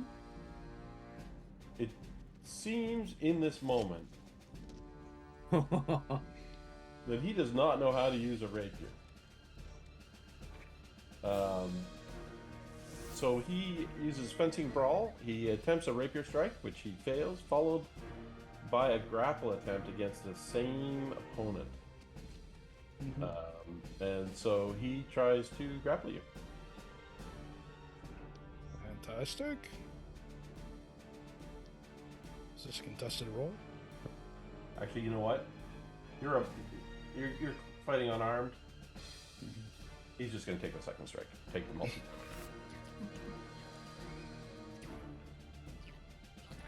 And misses again. So he sends a very, very stern warning with his blade. He's Well, very well. clumsy. If you keep this going, I will attempt to stab you more times than just 2. Really should have hit you. All right. End of the round. A couple other people get added to the list. Wonderful. And then I think with the delay action, I believe it permanently moves your place in initiative It does. to the place that you trigger. So I think Yes, that yes, you so I will think I have moved to to 25. accrue or, You have to go to 24 to. yeah. You because if Oh, I can we're I can- accounting for. And then they're going to use 2 actions or chop them down. I need a reflex save from Briala and Jadior. Blades swing in a wide arc all around that gang as they chaotically thrash about. Clearly not trained militarily, but clearly willing to do damage however they wish. Okay, Jadior makes it. Briella, you fail. You take some damage Ow. from random chops that do not care about your AC. You take 17 points of damage. Okay. Easy. Easy. Fellas, I really don't know if that was the right call. All right. The other one, the other group. Varen, you're visible, I would say so, yes. but Jadior is in combat with their boss, so they happen to move that way. Jadior and Toad, reflex saves, please. Okay. Cool. All right, Jadior, you take damage. You take 13 points of damage. And so, just visibly, what's now happening in this tavern is there are a cluster of people who are haphazardly hacking around with their blades, and like it's absolute chaos. Just to clock what one of these bandit gangs represents is just a bunch of people who are out for blood and have no training or discipline, and they actually hit each other as well. Oh, You get persistent bleed every time they use their weapon. No, they're out to kill and they're not being careful. Basically, is what it comes down to. So yeah, I'm gonna quickly record some damage for them, which I'm sure you guys won't mind, and then we're gonna. don't mind that at all. Yeah, they did more to each other than they did to you guys. Oh, Just beat those guys up without even touching them. Toad, you're up. okay. Toad is going to go 1, 2, 3. Mm. That's his stride. And then he's going to do something called a boulder roll, which dwarves can do, some dwarves, which is to step into Ptarmigan's space and force him to move back 5 feet. If he wants to resist, he can make a fortitude roll, but he will take some damage if he does that. He does. Okay, fortitude against my athletics DC, which would be what exactly? 10 plus my bonus? Yep. 23. He makes 23. Ah, okay. So he does not have to move back. However, because he chose to resist, he takes damage. Mm-hmm. And that damage is, give me a second, 10 plus 4, 14 damage. He Yeah. takes it. Boof! And then, so that's 2 of my actions. Now I have a third action, which would be an attack, which is, I believe, I don't know if I can do a double slice for my third action. I think I can. It's just a Is it a single or double action? very good question. And since I don't have the action at hand, I'll just take a single attack with the flail, which is cold iron if he's, if that makes a difference for him. Oh no, not one of his particular vulnerabilities. 29. Oh, Yeah, that'll hit. 4 damage. All right, not a critical hit, definitely a hit. Takes 4. Okay. And that is what I do. Flank All right. this ugly sucker. So the archer was all ready to join combat on the second round, and now has Banda in their face. Nice bow. This madman! So I can't actually see the archer or anything up there. No, But- it's fine. Yeah. You're base to base with them. Okay. This would have been so much nicer if we hadn't had someone invisible sneaking around clocking that there was an archer on the second floor. This would have been such a nice reveal. But archers are notoriously excellent in close combat, right? Let's see what. So the archer takes one step back, moves in action, readies an arrow, and fires at you. What's your AC? At the moment, it is 21 because he's not actually wearing armor. Okay. 21 is exactly what they got. And then misses on the second. You take 7. Alright. Not bad, not bad. No, you can take 7. Not bad. Briala. Yeah, Briala, looks at all these nice fellas, and you see, oh, fellas, if you're gonna attack me, well, how about we settle this with a pint, and, gets a nosebleed from quoting Shrek, and then I need them all to make reflex saves, as I pull all the water out of all the drinks and I summon a crashing wave. They need to make a DC 21 dexterity saving throw for these two fine groups here. A crashing wave of beer. Beer, there's maybe some water, a stout, you know. At JD least or- 3 ales. Something very special has just happened. For some reason, the synergy of casting Crashing Wave in a tavern, it seems to manifest in a way that suddenly catches your attention. All right, so 2 reflex saves.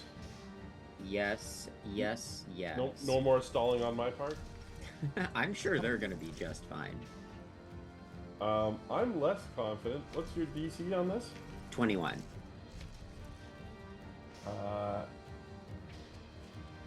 Yeah, as it happens, they're fine. Oh. Do they take anything on a save? You know, I've been looking at it, and it says, yeah, you deal 66 bludgeoning damage. The water also extinguishes non-magical fire. It's a basic saving throw. Basic saving throw. Yeah, basic. So the rule on basic saving throws is, I think, the... They take half. Yeah, let's confirm that, but that's my recollection. Cool. Thank you very much. Well, just a quick... Yeah. Okay, so they take 18 halved to 9, each group. Both take the same, right?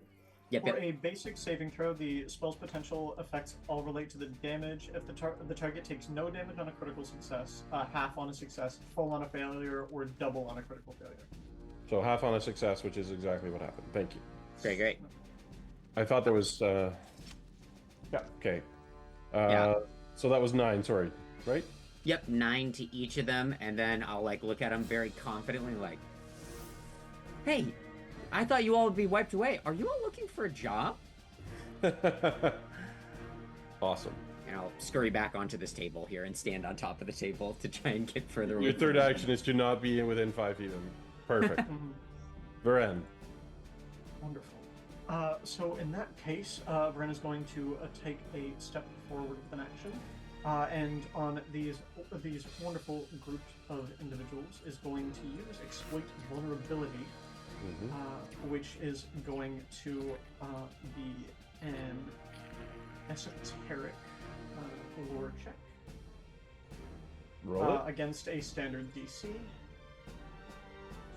which would be a 22. On a success, it would just be their highest weakness, or one of its highest weaknesses if they're the same value, but not its other weaknesses, resistances, or anything like that on a critical success. Okay. They are... oh, yeah, okay. Perfect timing. You notice that they in fact took extra damage from the wave, because they have a weakness to area damage and splash damage. Area damage and splash damage, and what is the specific bonus for that? 8.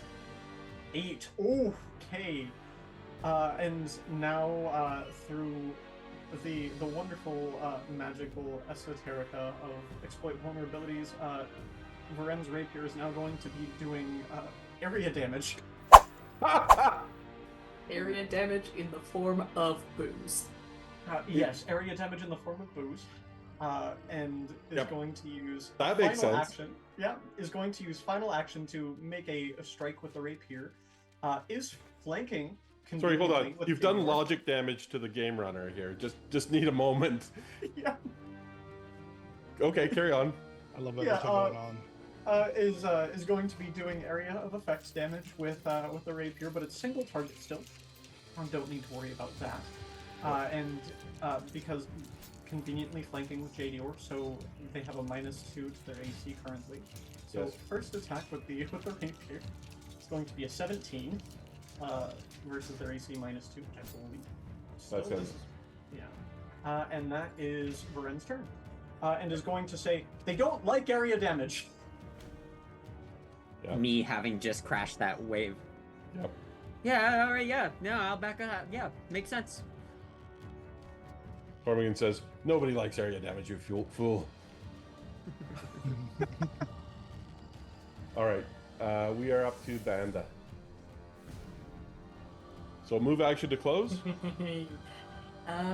Yes, I'm going to. Just to be clear, you guys are now chasing each other around the railing above, in the area above. So, what I'd like to do actually is. This is going to be a little bit weird. I'd like to close. Are we close enough to the railing where I could potentially knock them over it? It is impossible to get away from the railing.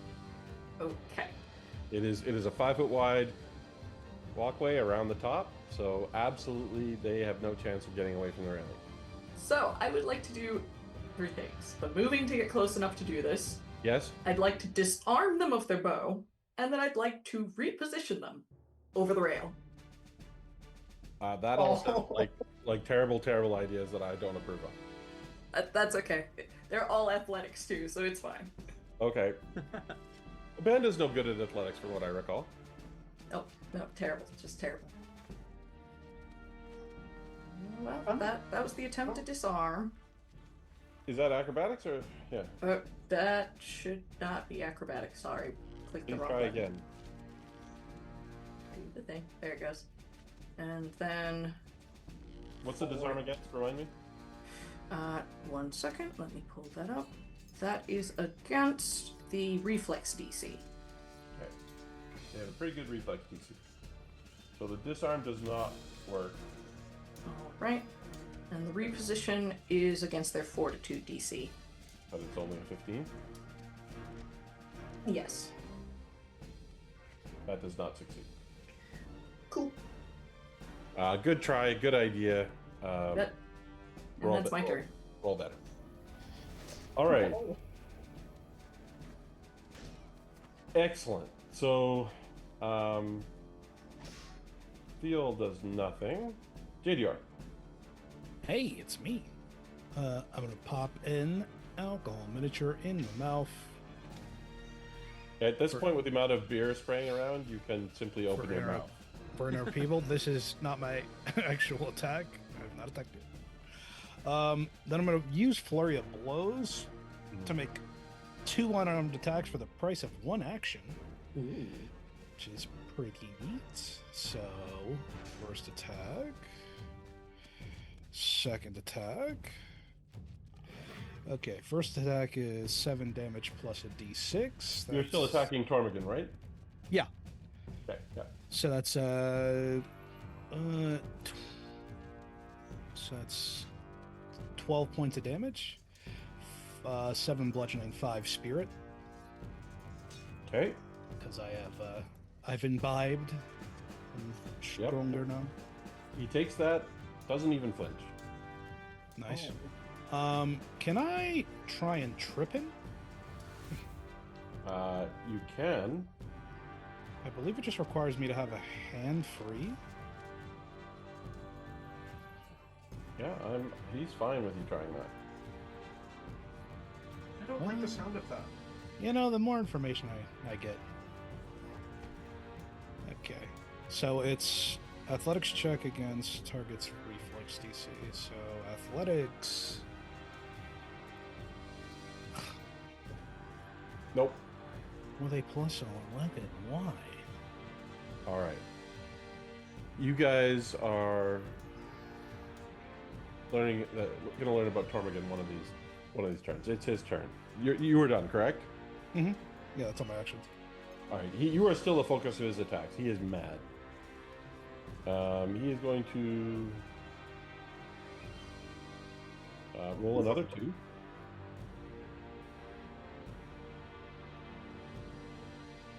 Oh, he found above 4s on the dice. Yeah, he hits you. Mm-hmm. With the rapier, and you take some damage. You take 15 points of damage.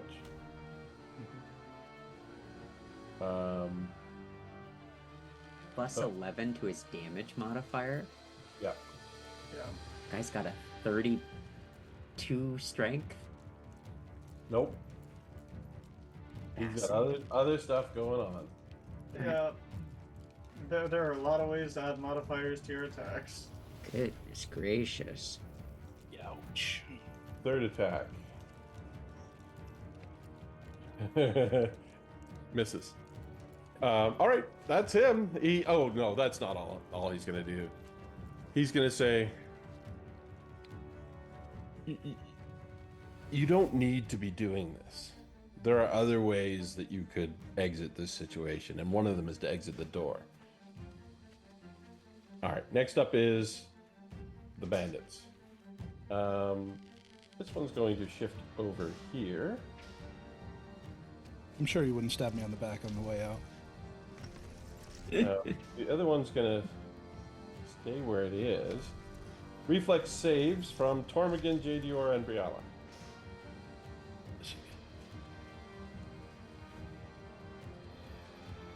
Come on, plus 14. There we go. That's what we like to see. Nice work, JDR. Tormagan almost gets clocked with a hand axe. It says, "You fools! Pay attention!" All right, what did you get, JDR? You got... Yep. Okay, perfect. JDR, you get clocked a second time, and Varen. So reflex saves from the both of you again, please. 15. All right, you take damage. 21. You both take damage. Oof. So this one is a full 3 actions I don't like that. called Chop 'em Down. I don't like that. You each take 20 points of damage. Just being hammered with weapons from all corners. Oi, oi, oi. The crowd is wearing you down. It's a substantial chunk. This isn't good. I'm suffering. We'll be fine. We'll be fine. If we can take down boss, maybe the others will give up, but I cannot heal myself yet. How are you doing on hit points? Me? Yeah. Let's see. Out of 66, I'm at a cool 18. Nice. Okay. I was feeling bad at 29. Yep. All right. Next up, Toad. Grab him by his ankles. Wants to stay where he is to prevent him from waking up the people outside, and also They're not actually outside. They're just on the floor. But I've taken Oh. them. At your feet. okay. He also doesn't want him to leave though, Yeah. so it doesn't seem like he's really looking towards the door though, does it? He's sort of confident, It seems he's confident that he can take this situation. but he has been hit a few times. Yeah, he's been hit, but he's not showing signs of it. He seems to turn with the blades. This guy has some combat experience, despite his performance so far. Okay, he's gonna step one to the side to flank this guy, and and he's gonna double slice. Let's see, where am I double slice? So it goes flail. Oh, Love to see that. That is really good. what does that mean? Why is it red? Oh, it rolled a 1. Who? Is that a crit? No. It's not a crit. It's Okay. almost a crit. It's 5 damage. Clan dagger. Is 30 a crit? 3. Hold on. This is against Tormigan. Yep, not a crit. Sorry. Okay. Well, he takes 6 from that. And I have one more action. It's 11 total, right? Yeah. Yep. And he's just gonna go ahead and fish for a crit here. Is that possible? 20? Maybe. If you got a 20, it might be a crit. So he's gonna go ahead and flail one more time. 26 hit. Yeah, that hit. It hit. Ooh, 10 damage. Oh, Pow! 10 damage. Nice. need That's that. what I used my flail for. Now suddenly he seems more concerned. Yeah, that hurts, don't it? You ain't even touched me yet, dumbass. Ugh. All right. Fair. Archers have freaking. JDO, get over here. I'm not sure what's happening with the initiatives now, but I'm over As here. long as they stay in Whoa. order, they're fine. Crap. Archers That's a- really speeding up. Oh yeah, no, Get this out of is there, a Banda. Final Fantasy speed scaling. Yeah. I'm without explanations. Backs up again, takes another 2 shots. 20 and 17. Neither hit? Perfect. You have the impression that you could probably use this bow better than they could. Come on, just give it over. I promise not to shoot you. Briala. How bad are the 2 bandit groups looking? How are the 3 main combatants left here? Are the 2 groups looking pretty messed up, or? Right now, your friends are looking more messed up than they are. Okay. I will. It's gonna. I've been trying to use this earlier and it wasn't working, so I'm going to use Force Barrage, which is a lovely magic missile kind of spell. Yeah. And I'll. So I fire a shard of solidified magic, and for every action I use, I can do an additional dart. And I've upscaled this to I've heightened it to +2, so I fire 1 additional shard with each action I spend. I spend 3 actions shooting 6 darts now that cannot miss. And I hit Tormigan for 6d4 plus 6. Nice. He Nice. was just involved in a shouting match with Toad when you rudely interrupted on the side of his head. I'm hoping it's my full action, so Yep. 19 Points of of force damage. Wait, that should be +6, not +4. Oh, that should be Oh, so that's 21. true. 21. You're right. Thank you, Another 2. Toad. He takes it. He 21. takes it. He does not like that. Tormigan, And that's all of your actions. Varen. let's settle this. All right. No, let's kill it. Yeah, let's kill him. Vren, luckily, still has exploit vulnerability active, is right by this person, so this is just we're going to start slow with 1 swing. We'll see if we need more afterwards. So first one, still flanking, so still the -2 to the AC. That is a 17. So second swing, that's a natural 1. And third is a 20. Ooh. Hey, the 20 doesn't hit. With the -2 20? AC. With the -2? Yeah, not quite. Okay, understood. Pathfinder's so scary. Wow. That is a lot. All right, good to know. So that is just a dead turn. There we go. No worries. So they have a 22, 23 or better. Yes. Yeah. They're naughty. Yeah, that's rough. All right. Sorry. No, don't apologize. That's all right. Panda, save us, Panda. God, the third I attack. don't think It's a anyone wants -10. Banda's answer for saving everyone.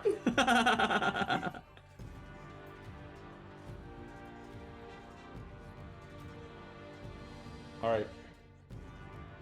Panda? Are you muted?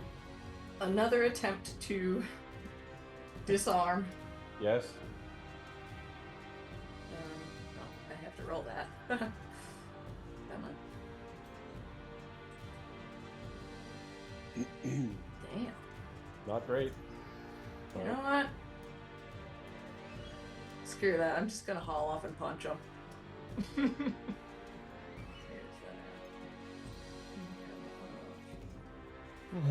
Or I'm not. Gosh. Wow. Or you have one action left, correct? Oh, did they not move? They did. I forgot. Okay. Sorry. All right.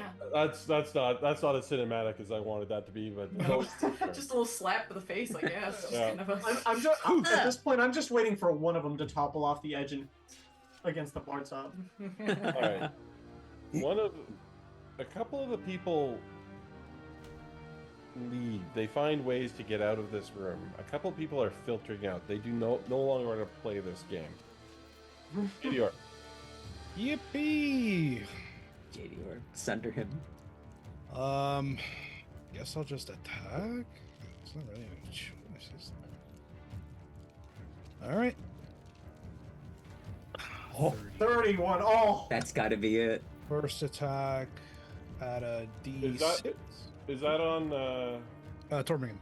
That's a critical hit. Oh, Bless. in that case, wonderful. okay. That's a crit. Yep. And you've got I forgot he's flat-footed too because he's flanked. Yes, that's why it's a crit. Oh, I see. Is the D6 roll also doubled? So would that be 20 total? Yeah, it's 20 damage.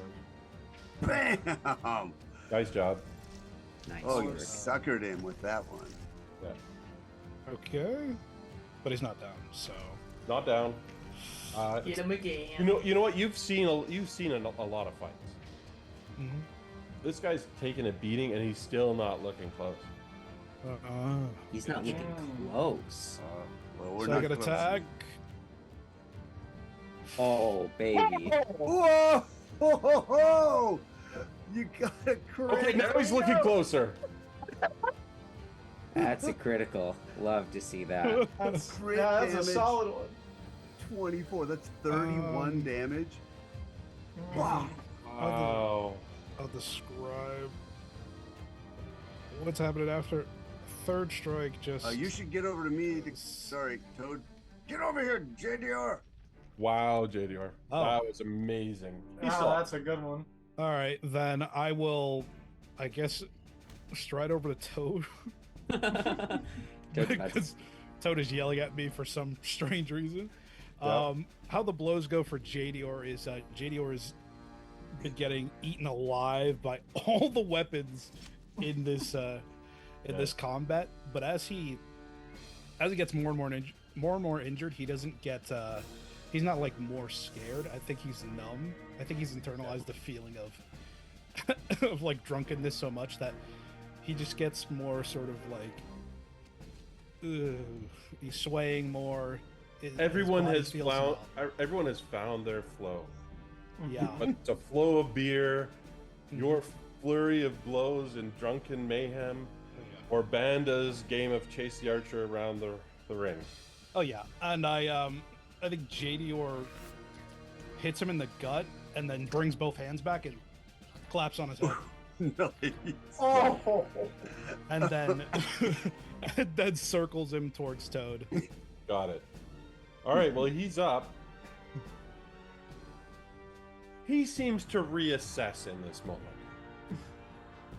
There is a moment where you see he wants to kill you, JDR. He wants to kill Toad for what he just said. He wants to kill Varen, and he wants to kill Briala for those darts to the side of his head. But he decides this isn't the right time. And he runs. So he's going to try and get past you too. Give it a try. You are blocking the door. He has, actually, he knows this place better than I do. You can go to the cellar. does he run past Varen in doing so? I haven't decided which way he's going to go yet. His door is blocked. There is a back door that he's aware of. So yeah, he starts running. I don't know if any of you have reactions to that. Not yet. Varen does, but if he doesn't pass by Varen, then that doesn't matter. He does not. So he runs through this gap to this door, throws the door open, goes inside. That's his second action. That's downstairs or upstairs? It's on the same floor you're on. I mean, the stairs go up or down? The stairs go up, but he's not going up the stairs. He's going through this door here. Oh, got it. And then he closes the door, and you do not see him. He has, he can't be far, but you don't see him. He knows he can trust the fact that he's probably a faster runner than any of you. Oh, good luck with that. Yeah, Oh, JDR he's foaming at the mouth. All right, it's time for the bandit crew. They do not clock that he's just fled the scene. He ran past them. No, I know. They seem to assume that he's got a plan. Let's start with Varen. Is this another reflex save, or are they making individual attacks? It is a reflex save. So 17. Okay, you take damage. Wonderful. Oops. Sorry, I'm doing that over again. No worries. So you take 17 points of damage. 33 minus 17 is going to be 16. 16. Briala, Toad, and Jadior, you all need to make reflex saves. Come on. Now, they only get 2 dice because they moved in. Oops. 9 won't do it. 15 won't do it. Oof. Is that a natural 20? No. Dirty 20. Dirty 20. That won't do it either. So you all take 16 points of damage. Ouch. Ouch. Uh-oh.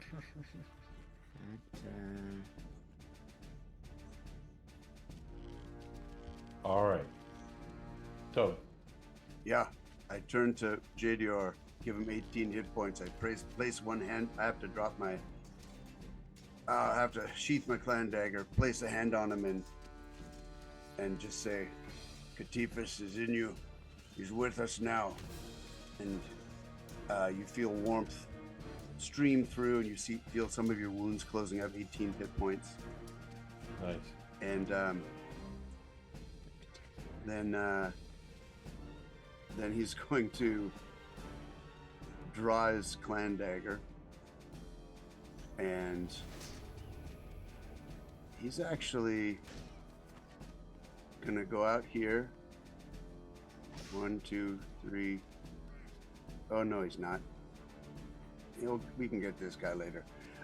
He's gonna draw his clan dagger. And that's going to be it. Okay. I'm not going to penalize you 2 actions just for sheathing and then redrawing your clan dagger because you're too respectful of it to drop it because it's a clan. So if ever you need to do this, you could do that as one action. Because it's really just a role play moment. Sorry, my earplugs just fell out right as you said. If ever you need to do this. Yeah, sorry. I'll I only say it once. I don't remember what I said. So no, if you ever need to sheath and then redraw your clan dagger, just because you don't want to disrespect the clan dagger by dropping it on the ground, I'm going to call it one action for the round. I think that's okay. You have one action left. Okay, then he's gonna.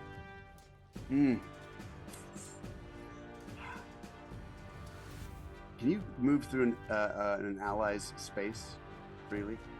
Let's say yes. These opponents are not coordinated enough to stop you from doing that anyways. Okay. Is Briala hurt? Briala is at 13, yeah. Yep, okay. It's gonna go 1, 2, and I believe that is now, so I healed. I drew it, yes, that's all I can do right now. Okay. JD, you heard what he said. Do you know the name what the significance of the name that he mentioned?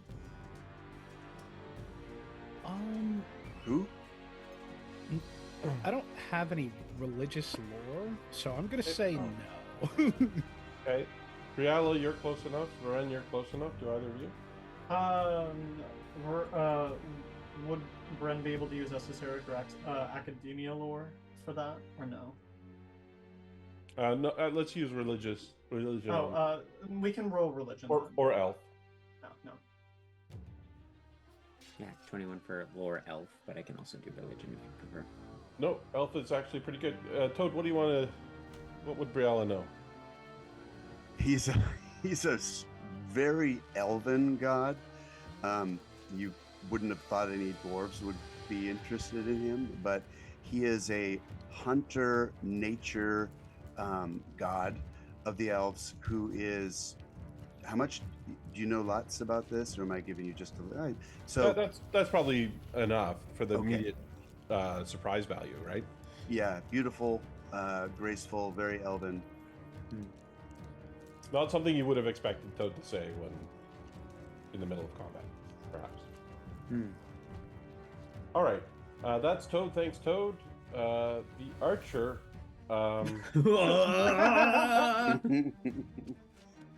Speed is maxed out. Something's wrong. There's 7 of them.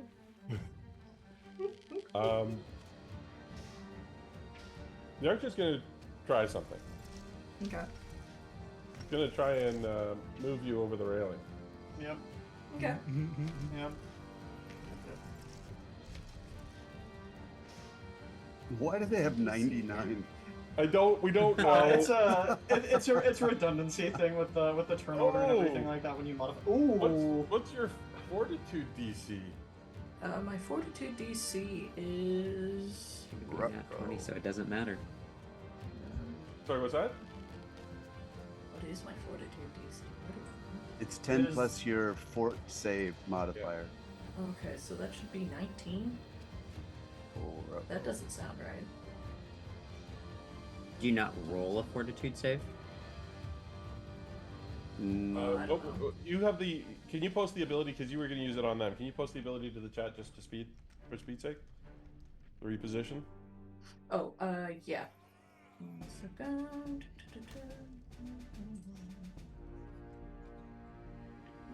Fortitude DC. Yeah, that's So yeah. 10 plus, right? Yeah, you go over. Whoa!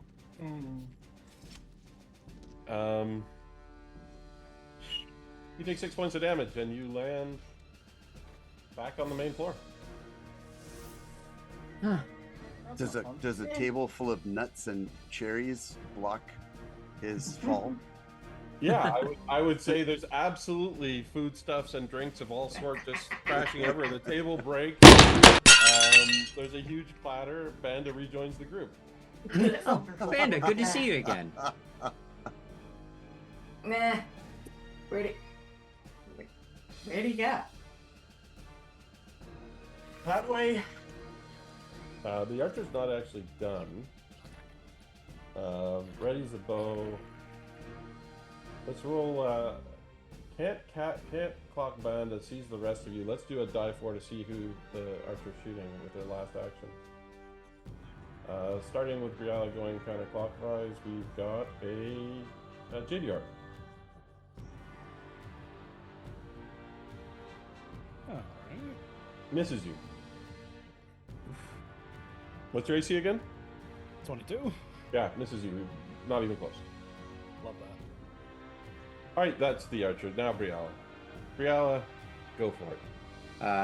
So both these groups are fighting to the bitter end here.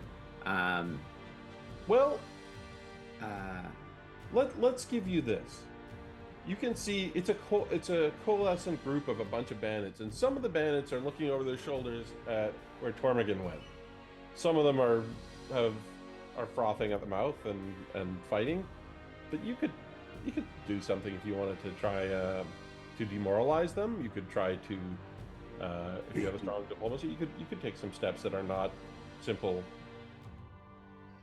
spellcaster. Yeah, I'd like to. I chose the worst spell. I like misunderstood what it did because I'm like, oh, paralyzed. That sounds so good. Oh, this spell doesn't do anything. Oh no, no, no. I would like to cast a spell in, and I don't really have like intimidation. I don't know if that's what I'm looking for here. Maybe. That would be best if you had it, but Yeah. Oh.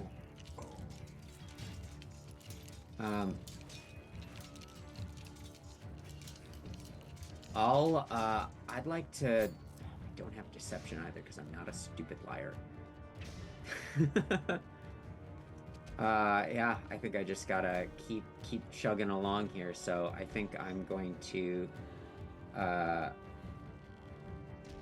No, I'll try it anyway. Try the cool thing.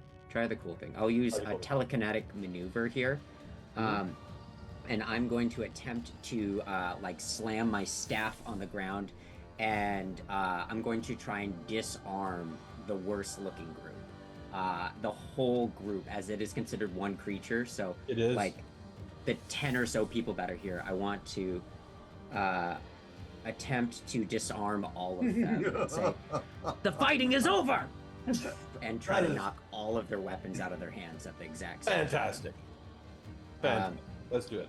And I use my spellcasting ability instead. So that hopefully will make the difference. What's their? I can look it up myself. It's an, I believe. Oh, it's an athletics check against. Oh, it's just the spell just lets you do it. Got it. Yeah, I think I have to make. I think it's a contested check. Yeah, It's still a contested check, yeah. It just lets you do it like you're rolling a spell attack roll instead of an athletics check for it. Correct. Yeah. And it was against their Their reflex. reflex, yep. That is their best save. This is gonna be a long shot, but it's so cool if it works. Let's see. My spell attack. My roll to hit. I believe that is And this is 2 actions to do it. plus 11. Okay. 18? That's an 18. 18 won't do it. Okay. By the way, I can't see your rolls. If you just rolled for them, I can't see it. I don't have to roll. It's against their reflex DC. Okay. I'll spend my last my movement, and I'll just kind of like crawl over here. All right. You still say the words. It just does not have the dramatic effect that you're hoping for. Cool. That's my turn. Varen. So Varen was going to take a few more attacks. However, hearing Briella say that the fighting is over, Varen is going to look at, glance over at the door that Tornigan went over, and look at the group in front of them, and say, "Did you just watch as your leader betrayed you? He's a coward. He doesn't give a shit about you. He doesn't care if you live or die. He just And he completely certainly left you don't pay alone, you and he enough. only cares. Oh, I have the ledger," and will reach into the satchel and say, "And I see a large number of people that are paid far more than you," and is going to present the ledger to them. With an Awesome. I'm gonna say that this is there's a really strong prospect that this might succeed if you have their attention. They're a group of people as one creature. You have some of their attention, but the ones that are closest and most violent are intent on violence. So let's do it this way. The prospect of your success is very contingent on whether you create an opening to talk to the calmer members of the group if you hit them right now before you do it. if I hit them, so okay, I can do that. You've got So the more then- violent ones that are trying to do violence. If you can manage to put them back by injuring them and then present, you'll have a better chance. All That's right, it. we'll do that.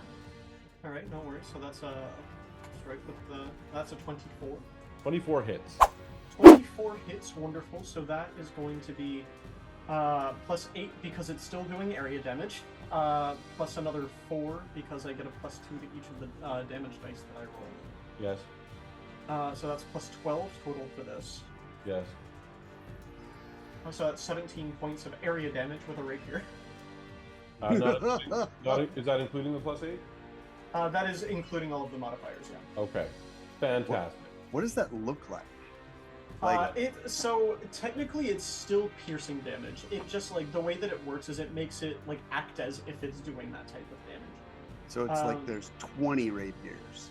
Yeah, it's like Varen's rapier is just like moving like really, really quickly. So I think it's like as they're reaching into the satchel for the ledger, it's just like a very quick flourish that like pokes at each and every single one of them. Wow.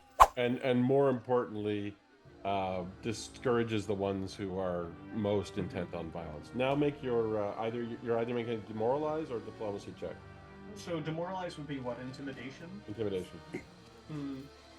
So it's diplomacy or intimidation. It's the same modifier. I think we're going with diplomacy. I think we're trying to be Okay. That's a 13. God. Hero point. Use your hero point. Yeah. Use it. All right, yeah, using a hero point, sure. We'll Sorry, unless do I say that. otherwise, you always start with a hero point. Okay, understood. I will keep that in mind. We're re-rolling a 16. You do have. I promised you a bonus. You have a +5 on this because of Wonderful. the circumstance. You disperse the group. They've taken a significant amount of damage. They disperse. They turn into individuals now. And one of the individuals only. We're going to use this guy. We're using Figs. Pardon me. We're using one of them, who you just stabbed, is not going anywhere. But the group has dispersed. Okay, so as in it's still hostile to me, I would assume. It's still your turn. Sorry. Oh, it's still hostile to me, I would assume, or No, or this. he's Still hostile. Yep. Oh, he's still hostile. Good to know. You've disbanded the bandit gang. There's now one bandit who's not leaving with the others. Yeah. So assuming pulling out the ledger would have been an action. Yes. The one attack would have been an action. You have one So action. I have one action left. We'll make a second attack against the individual. Yep. Hopefully he has a lower AC because he's just a guy. He has a lower AC and he's keeping. Yeah, you hit, and he Yeah. also retains the damage that was dealt. No, to you. Okay, so that's that. So that hits. That's another. Adding the modifiers as necessary will be 19 points of area damage. How would you want to finish the belligerent? The belligerent just has the book, is like slowly putting the ledger back in the satchel, and as everybody else is dispersed, is just going to put the rapier and straight into the center of the chest. Yep. And let him fall off of the rapier on his own. He drops the hand axe first, and then he slumps to the ground. Well done. All right. That is Banda. Having failed to get the bow, having failed to do all these various stuff, that's not your fault. I forgot I had some reactions that would have probably saved me an action, but, you know, it's whatever. And being told that he went through that door, it's like, well, your boss sucks, you're not getting paid enough, and I'm pretty sure he's paying someone else to run those stupid pamphlets around, so have fun with that. And I'm going to move to that door and also try to get through it. You can make a perception check, by the way. Okay. 15. That's good enough. You're pretty sure pushing you off the railing was the last thing that archer did before leaving the building when they saw that Tormgan left. That's fine. Yeah. But you go to the door? I'm gonna attempt to open it if it'll open. Yeah, it opens. Cool. And I'm gonna do my best to track down Tormgan. All right. What you see here is a bit perplexing. This is your second action. You see an empty latrine. Oh, he jumped straight into the toilet. Yeah, I guess I'm looking down there and... It doesn't look like it's navigable. It looks like it's a pit toilet. That doesn't mean the pit doesn't have an exit, but I'm gonna check the walls and other things first. Yeah, you can search if you like. Not. And this will be your last time. No impulse. Yeah, it would be a real shame to jump down and then find out there's nothing. Yeah. Oh, hey, there's a cell phone. All right, so here's what happens. You do find a secret door in the back wall there. Okay. There's a couple things that you notice all at once as you find it by opening it. And one of the things you notice is there's a back alley here. With another group of them. And you see a bunch of bandits again, just lingering out there, chatting. It's fine. I'm gonna go back inside when I have an action to do so. I can't Yeah, do anything else you this can turn. close the door or you can leave it open, your choice at the conclusion of your turn. I'll leave it open. There's no point. Okay. Alright, they don't seem to be... They don't seem to have reacted to you yet. Alright, JDR, what's up? Hey, it's me. I'm gonna. There's an open door there and you see a bandit group as soon as you get there. Yeah, I'm gonna zoom. Yep. Here. They noticed me. They're not ignorant of you, but they don't seem to be... Like, they have weapons, they don't have their weapons drawn. Right, then I'll just sort of. Can I? I'll just move again, I guess, over here. I suppose. Yeah, at that point they're like, hey. Oh,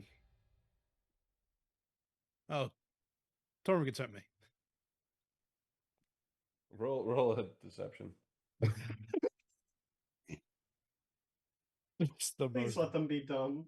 just the most Oh, BS nice. thing Yeah, on yeah, earth. there we go. That makes sense.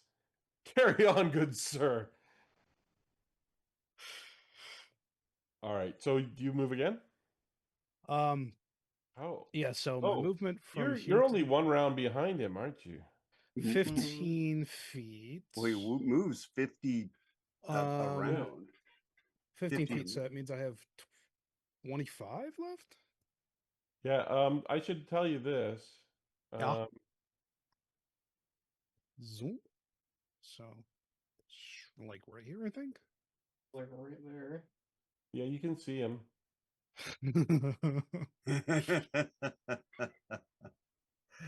Is he showing up for you there? Yeah, Yep. I see him. I see him. Yep. The only thing is I need another action to get to him. I can't do anything once I do. Yeah. I don't have any charge or anything either. Ugh. He's still running. He is still running.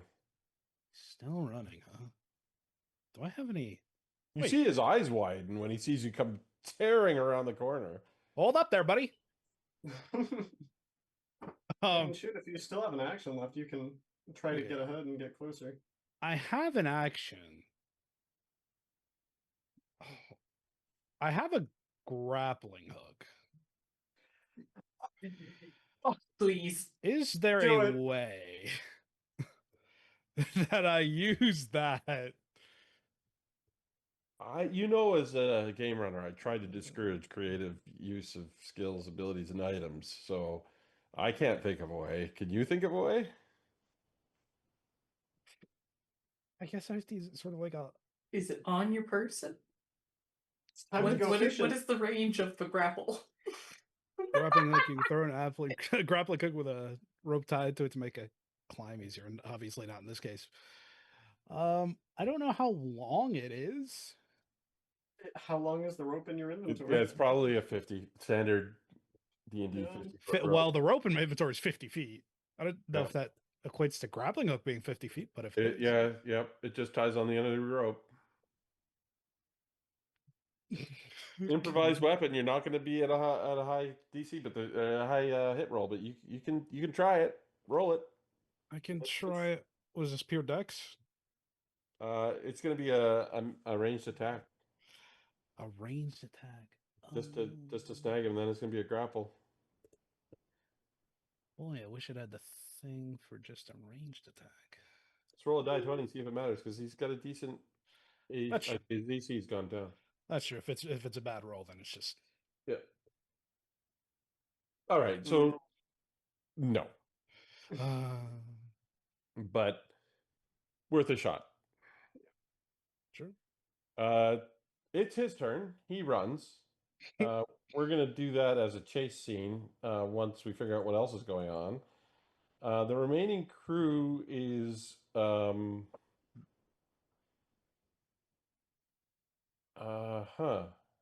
they're up against Toad. Everyone else has left. Yep. Toad, make a reflex save.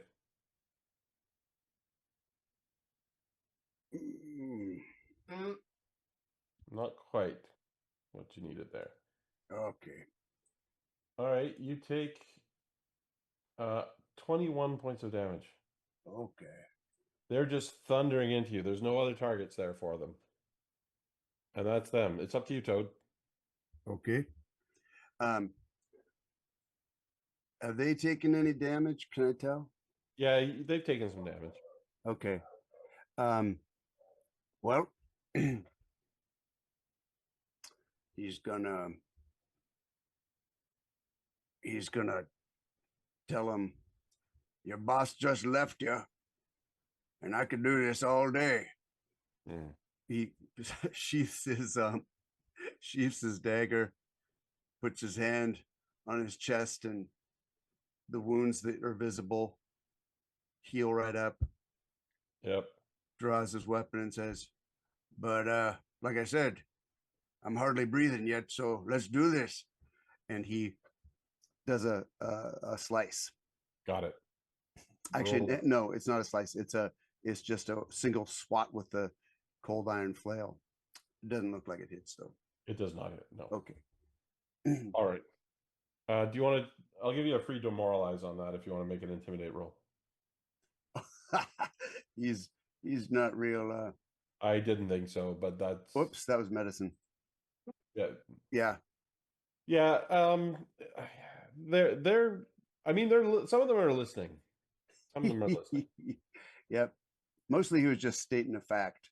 Yep. Exactly. Not trying to convince them. Just here's how things are going to play out. Yep. Goals has more credibility that way. Briella, go ahead.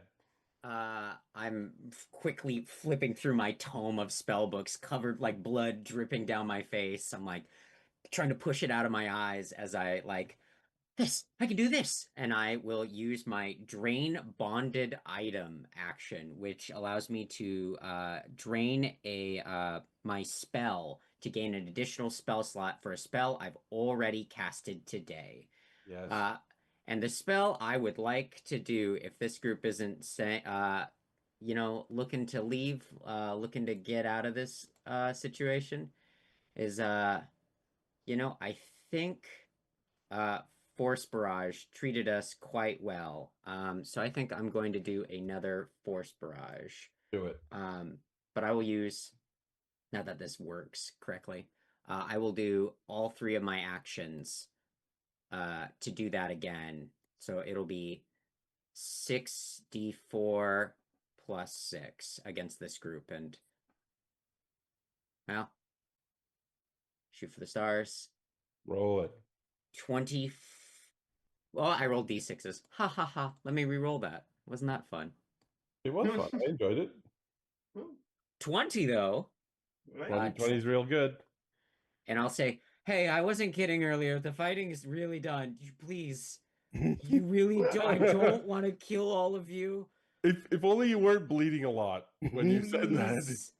I don't want to hurt you anymore. Please. You can make a free roll as well. They are close to their threshold of where they're thinking about running anyways. Can I do a diplomacy because it's so sad and pathetic? Yeah, absolutely. I would love that. This is not a moment of triumph. No, we're all too tired to keep this going. Briella's like, I don't want to kill people. All By right. 18. All right, good job. All right, so they take those forceful. They're dealing with a little too much. The dwarf that heals himself as soon as they manage to do damage to him, they disperse into individuals, and if you let them go, they leave. Don't come back to this place. I think they're going to take that under advisement. All right, I'm going to end the initiative at that point. We're going to go leave roll 20. It's the only thing that's still going on is JDR is chasing Tormagan. I tie up the 3 people. I'm going to go out here to this freaking bard, and I'm going to kick him in the side until he wakes up. Then I'm going to take many kicks. I'm just going to lift him up by the collar and say, "Your big friend Tormagan left because we kicked his butt. We're going to kick your butt if we see you in this town anymore. You got 12 hours to get out of here. If I see you again, I'll take you to the well myself and chuck you down it. Got that, big mouth?" I love that sometimes you end up in this situation where what you're saying is credible and fearsome, but your intimidate skill just doesn't back it up. Let's roll that. Well, Can not Oh! What is that on the dice? maybe there's a situational bonus. Yeah, can I have to, because I there's tied them definitely a up. situational modifier there. He doesn't say anything, but you can see the fear in his eyes because he believes you. That's good. He believes you. And he makes his way really quickly out of this area. Yeah, good. And it may have saved his life. Very likely.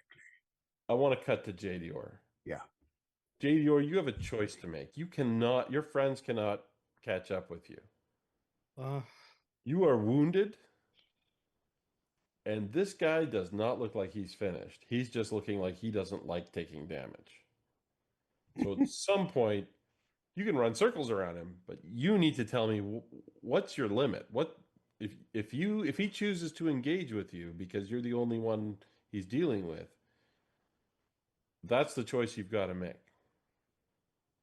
I think okay. If I'm chasing him, I want to fake. I want to try to fake like I lost him, just so I can then transition into following him to wherever he's headed to. All right, make a stealth roll and make a perception roll. If it at all helps in the decision making, once JDR ran past, Bonda would likewise be trying to sneak and follow. He can't keep up. No, But well, you can keep up. You can't gain. Yeah. Fair enough. But JDR is right there all the time. Yeah. I'm gonna need a wild roll for this, man. I'll accept a wild roll. Hey, you've got a hero point just in case. Yep. Meant to be used. I mean, my stealth is a +3, so roll it. What is happening right now? But that's why the hero point is here. Yeah, that's why. To make you heroic. Yeah, you can roll it again. Okay, I'll use my hero point to roll worse. You know, sometimes things just aren't meant to be. All right, roll the perception as well. Whatever, man. I just think it's so funny that roll 20 keeps going no. No. Roll 20 is saying a lot of no's. Roll 20 said a lot of no's to Tormagan too in the first 3 rounds of combat when he decided 2s were his favorite number. Yep. Yeah. All right. JDR, the thing is you realize you're not tricking him. And so he goes through public areas. He ends up going for a quick drink, spending just a few seconds. Banda catches up, and then he goes out the back door. This goes on for probably 25 minutes, half an hour. Oh my God. Where he's just trying to stay in places where you guys can't properly attack him. That's fine. And then at one point he goes into one of the watchtowers, and talks to some guards, and you are able to overhear him say, "I'm being followed," and the guards start to get involved, and you have to make a decision as to whether you're going to keep this up or not. I'm going to suggest that probably at some point he has to make a decision as to whether he's just going to go somewhere. And so there's this sort of this standoff, and the way I think it resolves. I mean, unless you have any ideas to change the situation, Brando or JDR?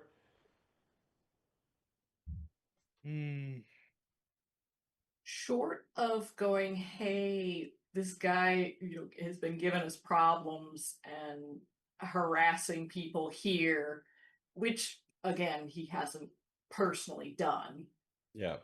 It's all word against his, and he's already probably got guardsmen in his pocket. He didn't go to the first guards he came No. across. He picked the guards that he wanted to talk to. Hmm. So if you don't want to be clocked by those guards, you need to make a decision about. Yeah, Banda's not going to get clocked by guardsmen. Banda is going That's to. what I thought. So JDR is by himself again, and So loath to. I am going to pass you, though, a numbing tonic if you do decide you want to go that route. we need to wrap soon anyway. So here's what I'm going to suggest. If you back off, this is not your only chance to track this guy down. You live in the same town. You know that. And the risks are high of starting to have guard interactions when he starts playing that card. Fair? Yeah. I think JDR backs off, even though he's very loath to. But is definitely. You have diminished his position and you've learned something, but I want to get into what you've actually learned once you have a couple days to look through those materials. I want your tavern too. I walk away. The real motivation for Awesome. this. Honestly. And before we get into the nitty gritty, I think that Varen, while they were doing that chase scene, is just going to casually walk up to the bartender over here and say, "Hi, it's a pleasure to meet you. My name is Varen Alan. I just casual question for you. What was your name?" My name's Theo. Theo is going to pull out the ledger. Let's see. Theo is going to turn the ledger over to the bartender, holding it is like, "Would this Theo be you? Does that number look right to you in comparison to the other numbers that we're seeing in this ledger?" I'm not sure how you came by that. I'm just asking, do you believe that you're paid a fair amount in consideration of all the hard work that you do for this establishment? Yeah. Because as far as I'm concerned, this number is quite low in comparison. You actually look at the number, and he's listed as a sergeant, and he's actually paid better than any bartender you've ever seen. Well, that is an awkward situation. I am just going to take my leave, good sir. It was a pleasure to meet you, Theo. And is going to turn around and leave with the ledger. Yeah, you're looking down through the numbers, and you're like, "Holy crap! Holy shit!" Yeah. Theo was on the initiative track, but decided not to get involved. If anyone thought that, good to know. Wonderful. Is going to just turn around, rejoin with the others, and yeah. Sorry, but yeah, that's how that plays out. All right, so you guys get back to your manor house. Do we need to we worry just about leave a guards? message? I think we should leave a message with the bartender for Tormagan. Sure. Just let him know we got dirt on him, and we're gonna kick his ass again if he doesn't stop this crap with the tea house and the Gazette. You see another one of those damn Gazettes, he's gonna eat them. I'm going to talk because Varen raided the secret office in the basement. Let's talk a little bit about what you find over the next couple of days as you're poring over the records there, because you have a chance to do it carefully and all of you looking. You find out that Tormagan runs a mercenary company and sometimes group of bandits. He is relatively new to town, but he was invited here by Lord Valthorn. I think the commander might like to see some of this. They're on Valthorn's payroll, and Valthorn recently got the request to deal with the tea house from another noble that you're aware of. You had already learned that Valthorn was working closely with Lady Sellable. yeah, Sullivan, and that's come to light here. There's records. You wouldn't know, they're not name by name, but you know from the descriptions who they're talking about, and you recognize some of the signatures on some of the letters that have gone back and forth. They're all vaguely stated. I need you to cause some chaos, things like this. No specific instructions that would lead back to them. But what Cause a you scene. have, sorry? Cause a scene. Right. But what you also get is a glimpse into the motivations that you are already aware of. Valthorn and Celival are really quite resistant to the Queen's idea of disrupting elven traditions in Greengold and being more welcoming of outsiders. They missed the time when their families had more influence and where elves were the only primary residents here. And they're trying to sow division and create chaos to bolster that narrative. Hey, And- Varen, maybe the Queen wants to look at that ledger. Well, I believe we could absolutely show that. Some of the letters we could run by the Queen as well. That diary. Woohoo! Getting access to the Queen may not be realistic, Oh, but there are circumstances here in Greengold and people here in Greengold who would be interested. So the question is, as you bide your time and make your plans, what are your plans for